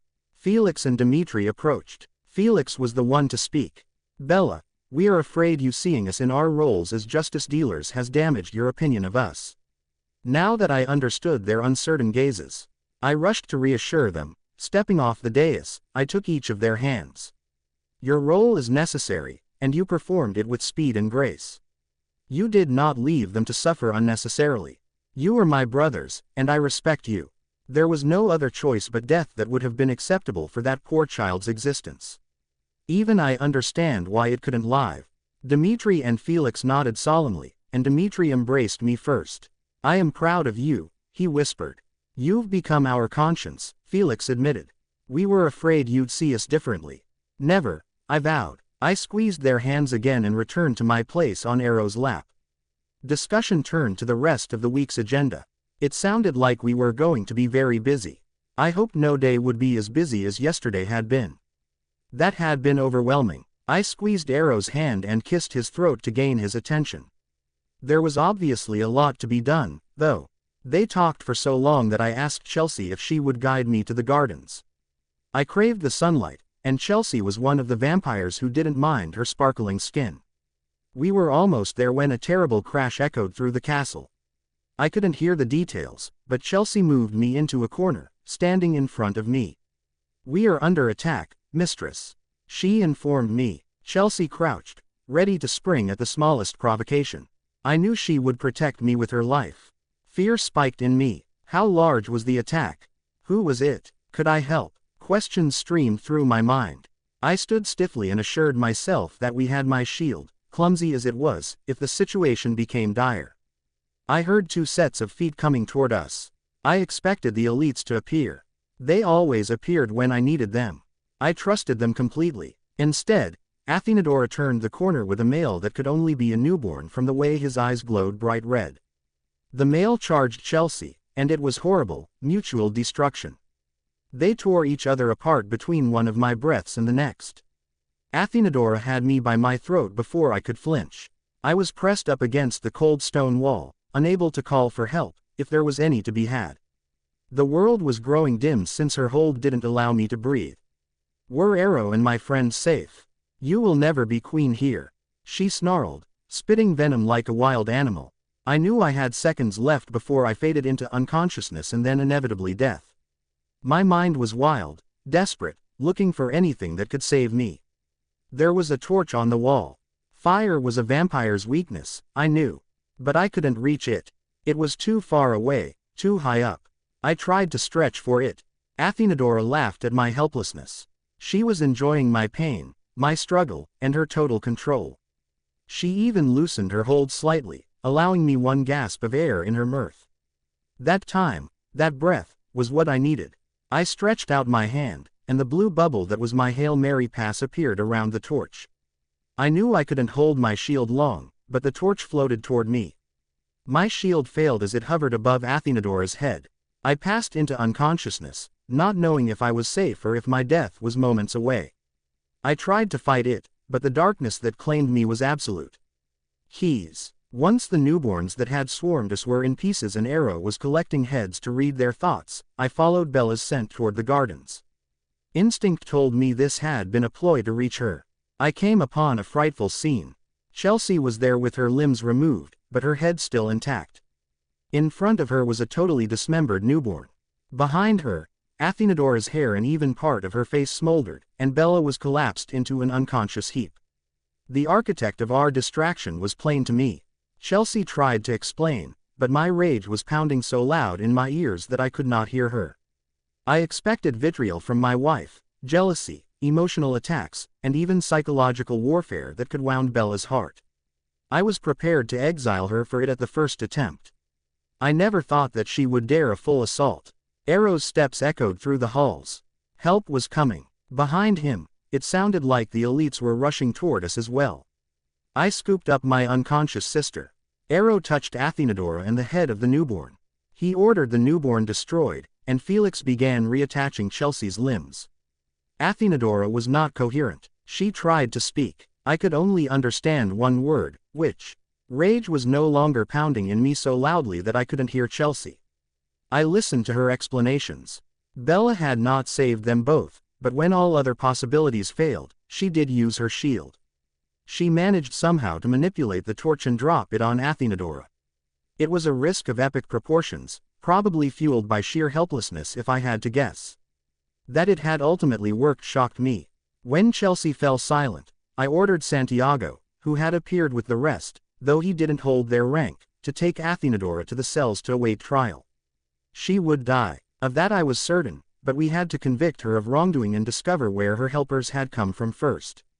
With all the details handled, Aro disappeared with Bella in his arms, likely to his rooms. I hoped she recovered quickly. I called the chef personally for the first time and asked him to deliver a meal that would be easy to eat with plenty of fluids to Aro's chambers. That was the extent of my knowledge of human needs. Then, I grabbed our newly purchased first aid kit, though I did not know what to do with it, and followed Aro's scent. It did lead to his chambers. Aro was busy checking Bella over, monitoring her pulse, and checking her eyes when I walked in. Dimitri knocked, and I allowed him entrance. Even elites were not normally allowed here without invitation, but this was becoming a day of firsts. He took the first aid kit from me and began checking Bella's skin for cuts and bruises. Or at least that was what I thought he was doing. He verified her breathing and studied the handprints around her throat. We very nearly lost her, was his conclusion. The rest of the elites knocked meekly, one at a time, on the door asking for entrance. I allowed it. Bella would want them here when she woke. The last knock was the chef. He personally ventured into the castle. That was uncommon enough to be unheard of. He handed me the meal with lowered eyes and asked to be informed of our queen's health when it was convenient. I agreed to inform him. He disappeared as quickly as he could. Dimitri stood beside me in the semicircle that watched Aro trying to tend to his injured mate. We waited for an hour. Then, 2 hours passed. Aro was getting frantic when it came upon the 3rd-hour mark. He was ready to change her to guarantee her recovery when her eyelids fluttered. We all knew she wanted to wait till after Angela was home, but I understood where Aro was coming from completely. Her gasp for water had us all sighing with relief. She wasn't so injured that she couldn't speak. This was good news, though her voice was very hoarse. It was almost unintelligible. I passed the water to Aro's waiting hands. He coached her to sip it slowly, and she did. Aro assisted her to sit up, and she looked at each of us with unconcealed relief shining in her eyes. She loved us, too, I realized. Chelsea, she croaked. Felix reported succinctly that all of Chelsea's limbs had been reattached and that Heidi was procuring her blood currently. Bella nodded, but it appeared to hurt. Dimitri offered what looked like pain pills from the first aid kit, and Bella swallowed them gratefully. Then she slumped back on the pillows, her current strength spent. Aro explained softly to Bella that he had to see to the aftermath of the attack, but that he would leave both Felix and Dimitri as guards and protectors. Bella nodded. I will guard the window, Dimitri declared, politely refusing to leave the room. Aro nodded. Felix guarded the door from inside the room and closed it behind us when we had all exited. The rage in Aro's eyes after the door closed exceeded my own. That had never happened before. I was always the raging one, the angry one, the one who wanted to burn the world for the smallest slight. Athenadora should be trembling. Her death would not be quick, not in either of our hands. Bella, there were many instances where life had proven a simple fact to me. Death was easy. Life was harder. Blood loss almost took me while Edward cleaned my blood of venom. He had lost control for a few minutes in the attempt to prevent my change. I didn't expect to survive the encounter and had embraced my demise. Dying from starvation in the wake of Edward's departure would have been easy, and I thought I might have done it in my despair had it not been for Charlie. Giving in to Lawrence's thirst would have been as easy as closing my eyes had the wolves not interrupted. I had been ready to submit to the inevitable. Drowning after my cliff dive would have been as simple as fading away. The deep had called to me with sweet words, and I would have willingly accepted fate had Jake not rescued me. This was not one of those times. I had fought Athenadora and the fate she had chosen for me. I had even manipulated my shield to save myself in my last seconds of consciousness. I was surprised that it had worked, but no matter the outcome, I had fought to the end. I had found something worth fighting, worth living for, and I was not going to lose it, not even through death. Not if I could help it. When I woke to morning light, I was sore all over. My throat was especially tender. Aro provided me with endless drinks and soft foods. Breakfast was strawberry oatmeal. The warmth soothed my throat. My voice, though, was still hoarse. I sounded like a particularly vocal frog trying to communicate with Aro and the guard. Aro was distressed. He gave me a choice. Either I would agree to see a doctor, or he would transform me immediately. I agreed to the doctor because Marcus was going to need assistance with Angela, and I was determined to help him claim his new love. I tried to explain my thinking, but gave up. It hurt to talk. I hoped he'd gotten the general idea of my thoughts. In short order, a strange vampire that I didn't recognize was escorting a very nervous mortal into Aro'S and my suite. Keys walked in and joined Felix and Dimitri, who had refused to leave even when Aro returned. They all watched the doctor examine me. I tried not to flinch, knowing that my pain would increase their anger at the situation. The doctor's hands were gentle but thorough. I was disconcerted that the doctor only spoke Italian and that he reported my condition to Aro and not me. Dimitri kindly translated the doctor's words so I could understand my condition. I would have to learn Italian first if I were going to survive in Italy. I didn't like not being able to communicate in the common tongue. Once the doctor left, after having been sworn to silence on my condition, no doubt, prescriptions were procured that would reduce swelling in my throat, control my pain, and ensure that no infection kicked in. I had been cautioned to speak only when absolutely necessary and maintain silence if possible for a full week. I thought about the previous day in my silence. How had Athenadora brought in enough newborns to cause an uproar? Someone was either failing in their duty or was quietly complicit in the act. I knew that every entrance or exit was guarded diligently. Dimitri had explained the lower guard's duties to me over the course of my education. I had asked him questions about the guard's capabilities to assure myself they were safe, even during conflicts. Dimitri had offered a full education on guard training and duties to comfort me. I requested pen and paper in the croaky voice the doctor had assured Aro was temporary. I wrote out my concerns quickly. Aro's face darkened when he read my missive, but he kissed me gently on the forehead, thanked me for my analysis, and assured me he would read the guard with his ability to guarantee that there were no holes in our defense. I couldn't stomach someone else exploiting whatever holes existed right now. I was in no condition for a fight, not emotionally, and certainly not physically.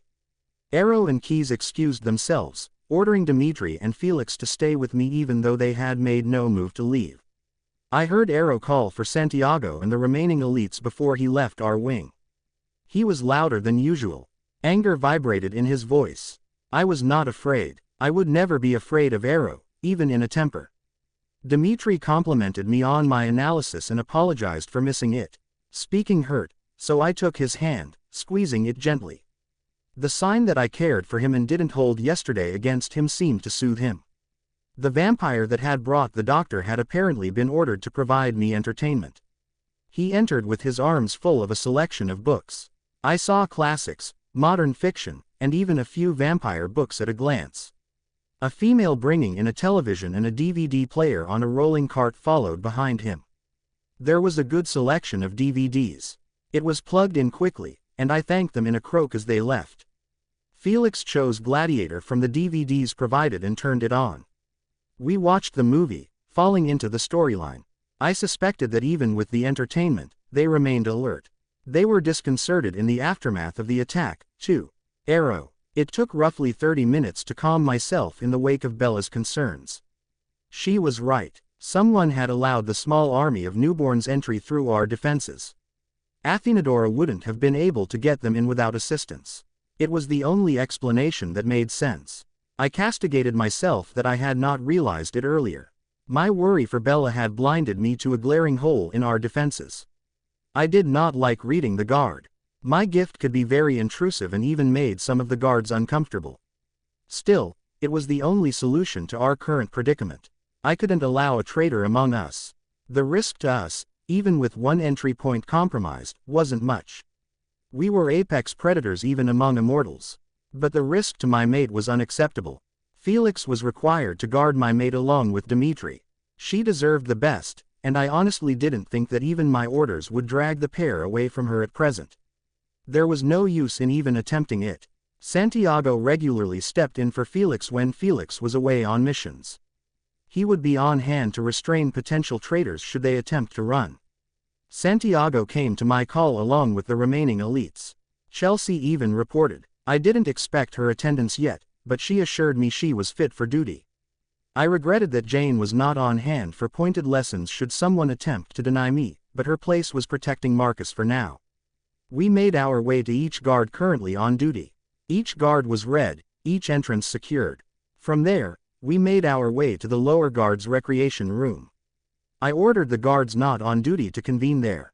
It had never been done before. I didn't trespass into their space, but there was no place for decorum here.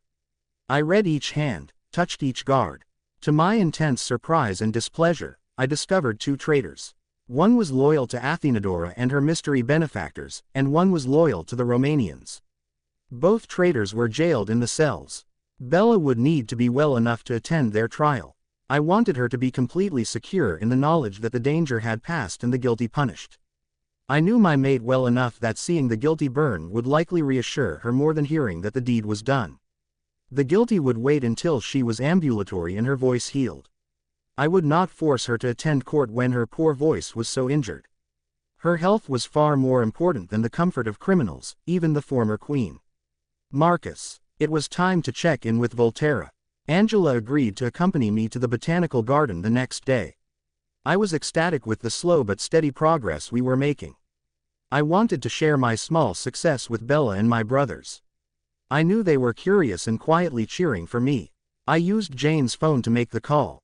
The receptionist, I'd never memorized her name, said Bella was unavailable and forwarded my call to Aero. Concern filled me, but my mind filled with reasons that Bella would not be able to answer a phone. They varied from a nap to shopping or even touring the city. Aro's report of the truth was brisk, factual, and reflected his rage. He berated himself for not realizing that a hole existed in our defenses until Bella pointed it out. I asked careful questions about her medical condition. Carlyle was not the only one among us to learn human medicine. I had too. I thought it might help me pass the years. It didn't, but I still held the knowledge. Now it gave me purpose, should my mate or Bella be injured. I felt torn in two. My place was in Volterra. My place was with my mate. The internal discord was painful. Aro assured me that I was where I belonged and asked details of my courtship. I began to settle and tell tales of my gentle mate and her individual view of the world. Aro laughed when I explained that Jane and Alec had educated me about the modern world so that I didn't make any critical errors in my courtship. I told Aro how much I was anticipating tomorrow's date. I was informed that young Bella's transformation had already been discussed and that she was ready, but waiting so that she would be available to assist me with her friend should I need it. My heart warmed that she cared so deeply. I was grateful and even admitted that her help would probably be necessary for Angela to truly understand being a human queen in an immortal world. Aro mentioned Bella's fear of her physical shield. I quietly agreed that there was a risk and relaxed when Aro explained the contingency plans that were created just in case this came to pass. I did not know how Bella's experiences with the Cullens, the wolves, and then the Volturi would affect her transformation. I was quietly concerned, but hopeful. By the time we discussed Bella's healing and how loyal Felix and Dimitri had become, Jane and Alec were listening. Jane looked as if she'd been struck by the fact that Bella had found true danger in her absence, but she quickly schooled her features. I promised to report in again soon and settled in to discuss events in Volterra with Jane and Alec. Corin. Angela was a pleasure to observe. She was optimistic, gentle, selfless, and kind. Her younger brothers loved her deeply, as did her parents. I worried that these intense human connections would make Master Marcus's job harder, but I enjoyed the obvious love she gave to everyone. She even showed affection freely with the children whose safety she sought throughout the day. She read endless books to the children and joined them in childish games while her coworkers only observed the children. Given all that, I was perplexed with the girl at the moment. She exited her apartment with her camera around her neck and proceeded to trek through the town. She seemed unaware of her safety and completely unaware of her environment, at least that she couldn't see through her camera lens. I decreased the distance between us considerably when she wandered into the less savory part of town. I worried about all the many threats that existed among humans. Rapists, murderers, and drug dealers were common enough. I could hear many unsavory conversations even now from criminals looking for fun. Kidnappers weren't unheard of either. Even the sex trafficking trade was a concern. We would have to school Marcus's maid on being aware of her surroundings, even with the presence of a guard. She would have to be aware of the dangers of the world to be able to adequately survive among them. This night, our luck held, and Angela made it back to her residence without a hair out of place. I decided the girl needed a long-term protector. I would be relieved when she arrived in the safety and security of the castle. Tonight's trip had been unacceptable foolishness on her part. Bella. 3 days passed as I healed in bed. Between Aro, Keys, and the elite guard, I never lacked for company, never wanted for anything, and though I communicated by writing on a pad of paper, I was never bored. However, on the 3rd day, I became concerned. The gazes that met mine, answering my carefully crafted, written questions, were turning darker. Chelsea was now the only one with a hint of red in her gaze because she had fed to regain her strength after Athenadora's attack. I got out of bed and dressed carefully, so I didn't press on the bruises that I'd gained. I wasn't worried for my safety, but I was worried about my vampires. They weren't taking care of themselves properly in their worry for me. I made my way through the castle, followed by a confused Felix and Dimitri. They didn't try to stop me, though. Maybe they could see my determination. I found Heidi in the throne room. She was conversing with Chelsea. I didn't understand why the lack of blood wasn't getting to them more. I would think lack of blood might drive a vampire to near madness. Still, I was going to help in the only ways I could. I wrote the note to Heidi, insisting that she procure fresh blood for the kings and the guard as fast as possible. I read the note after I'd written it and added the word please at the end. Then I showed it to Heidi. She promised she'd attend to it at once. I saw humor in her eyes, but I wrote a note to Aro explaining what I'd done and insisting that the kings and guard eat. Aro waited for me on his throne, curiosity showing in his gaze. I showed him the note, and his laughter echoed through the room. "Friends, our queen commands we dine today," he announced. "She worries that we are not caring for our needs adequately and commanded Heidi to seek us nourishment. Leave time in your busy schedules for dinner, please." Felix and Dimitri played a quick but amusing game of rock, paper, scissors to decide who would protect me during the meal and be left to feed later. Felix won and declared he would stay with me. Dimitri asked me to accompany him and Felix to his office so he could attend to the paperwork that had backed up, while he refused to leave me unprotected.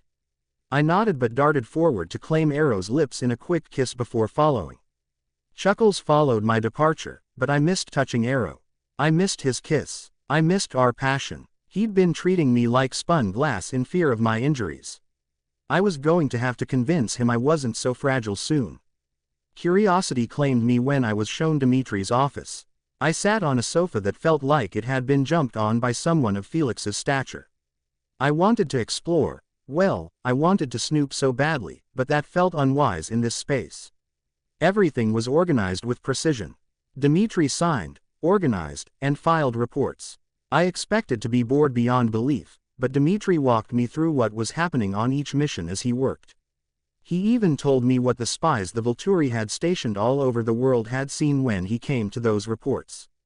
It was fascinating. The Volturi were even larger than I knew if they had permanent bases all over, spies that watched over problem covens, and safe houses the world over to disappear into if they were threatened.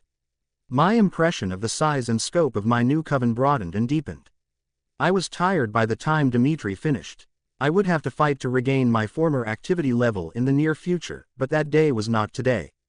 Instead, Felix and Dimitri guided me back to Aro'S and my suite. We watched The Matrix while Dimitri waited for dinner. I'd given myself one mission today, and I'd succeeded. It was time to rest. Dimitri swept quietly from the room during the second Matrix movie. He returned less than 10 minutes later with a ruby gaze that relieved me, even though I knew someone had just died to provide his meal. Felix took his turn and returned in about the same amount of time. His ruby irises met mine, and though he might not admit it, I saw relief there. They had been making themselves uncomfortable. I would watch them to see that it didn't happen again. We watched the end of The Matrix together. I was bored with movies by this point, so I asked them to educate me on major covens. The detailed descriptions of each coven, their gifts, and physical capabilities were complex, but I committed what I could to memory in my silence. Aro. I never expected my mate to leave her sickbed, march into the throne room like a general, and command us to dine. She knew that humans perished, but was more concerned about us. It was miraculous the depth of care she showed for us. Then, she went with Dmitri so that he could see to the duties he'd neglected for her care before returning to bed while awaiting Haida's return. Felix assured us after he'd fed that she was not disconcerted by Dmitri's freshly fed gaze. Instead, she seemed relieved. That concurred with the emotions I felt buzzing lightly through our bond. There was a new buzz of appreciation for our queen in her wake today, and I felt it too. Even Keyes, after his laughter over our human queen issuing him any order of any kind faded, was shocked and pleased by her behavior. I listened closely as they traversed the castle. Bella's steps grew heavier on her way back to our quarters. I hoped she rested and did not tire herself overmuch. I turned my mind back to the business of the day, but vowed silently that I would make my way to her at the earliest opportunity. I was surprised out of my daydreaming when the receptionist put a call through that she insisted was an emergency. To my further shock, it was Emmett Cullen on the line. He explained that the Cullens, led now by Esme, were venturing closer and closer to Romanian territory. He extrapolated that she thought she could find solace with our enemies. We aren't cut out for this life, but I'm concerned what the Romanians might do with a mind reader and a seer, Emmett confessed. I will not fail Bella again. I will not let the Cullens become a risk to her, he declared. I commanded Emmett to stay with the Cullens while we planned, but reassured him he would face no further prosecution due to their course of travel. He agreed, though even I had to admit he sounded weary. When the line disconnected, Keyes and I discussed the best way forward. We decided that Marcus, even with the intensity of his focus on Angela, was necessary for further planning. We called and explained the situation.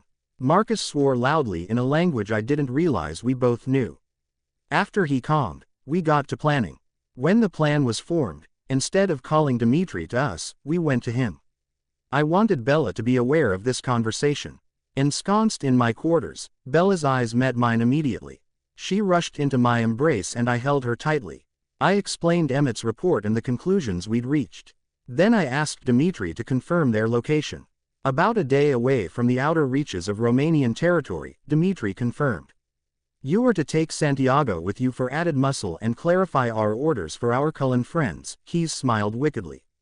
Dmitri nodded seriously but insisted that the elites rotate through guarding Bella with Felix in his absence. While this discussion was being had, Bella was scribbling wildly on her pad. She passed it to Dmitri, and he smiled wickedly. Don't worry, little sister. I'm just going to give the Cullens a bit of a spanking, and I'll be back before you miss me. Dmitri reassured then exited the room to prepare for his mission. Curiosity overcame me. It was a weakness I'd had since I was human. I picked up Bella's notepad and read her caution to Dmitri. Be careful, Dmitri. Cornered dogs bite. I comforted her the best I could. The Cullens do not have the skill required to truly injure Dmitri. Santiago is going along for company, mostly, and because he can almost rival Felix in standing at someone's back and looking intimidating. Worst case, they dismember the Cullens for a while if they try to fight. All is well, my queen. Bella nodded and reached over to answer the door when there was a knock. Chelsea walked in, declaring that Dmitri had ordered her to report for duty until she was relieved. Her eyes met Bella's, and her words softened. I will not fail you again, my queen, she declared. Bella embraced Chelsea fiercely, and Chelsea returned the hug. Dmitri. In an hour, Santiago and I were in the air. I didn't lie to Bella exactly. The Cullens were no threat. Avoiding the Romanian contingent might be a challenge, but it was possible. I doubted they had enough soldiers to overwhelm me, and with Santiago, the odds were in our favor, but there was risk on this mission. Still, it was imperative that the Romanians not be gifted with a seer who held a grudge against us. No matter how sophomoric her skills were for long-term use, she was effective in the short term. I simply wouldn't allow the risk. The plane landed only an hour away from the Cullens' location. We ran. It was faster and more convenient than an automobile. When the Cullens spotted our approach, they stopped cold. You venture too close to Romanian territory, I declared. I have been ordered to clarify the rules you now live by in case you misunderstood. Your family is not allowed to join another coven. You wander alone. Further, due to this attempt to seek solace with our enemies, your possible territory has been reduced. You are now limited to the continental United States, barring Washington state. As we don't transport prisoners and your planes were destroyed along with everything else, I suggest you get to swimming. Edward growled. What more can you take from us? We can take your diet. I declared. That is always a possibility. Then there are all those accusations of torture and cruelty you and Carlyle spread throughout the world. We could try them on you if necessary. Think of all the things you accused us of over the years. Which would you want to try first, Edward? Edward's shoulders sank. He was cowed for now. Bella's words about cornered dogs resonated, though, so I maintained caution.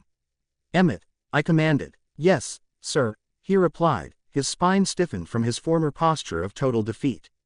You have the option of joining us in Volterra for your term of service.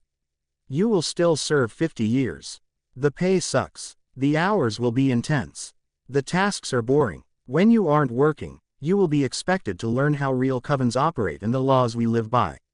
I doubt you'd have time to get far enough away from Volterra to maintain a vegetarian diet. However, it isn't this. Your mate can join you with or without joining as a guard. You'll get an education. You'll get a chance to rebuild your reputation. It gets you away from this family. It is frankly, the best opportunity you're going to be offered, but it's your choice.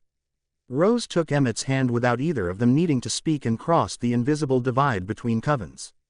You sold us out, Esme snarled, just realizing Emmett's defection. No longer was she the soft, maternal one. She looked haggard and worn down to her basic nature. Luckily for Emmett, she was willing but not capable of tearing him apart in that moment. You're damn right I did, and if you try anything, I'll be there with the Volturi to stop you. Emmett declared, obviously firm in his loyalty to his new coven, if for no other reason than it wasn't the Cullens. I watched on with amusement. I tried not to show. Just kill us, Carlyle begged.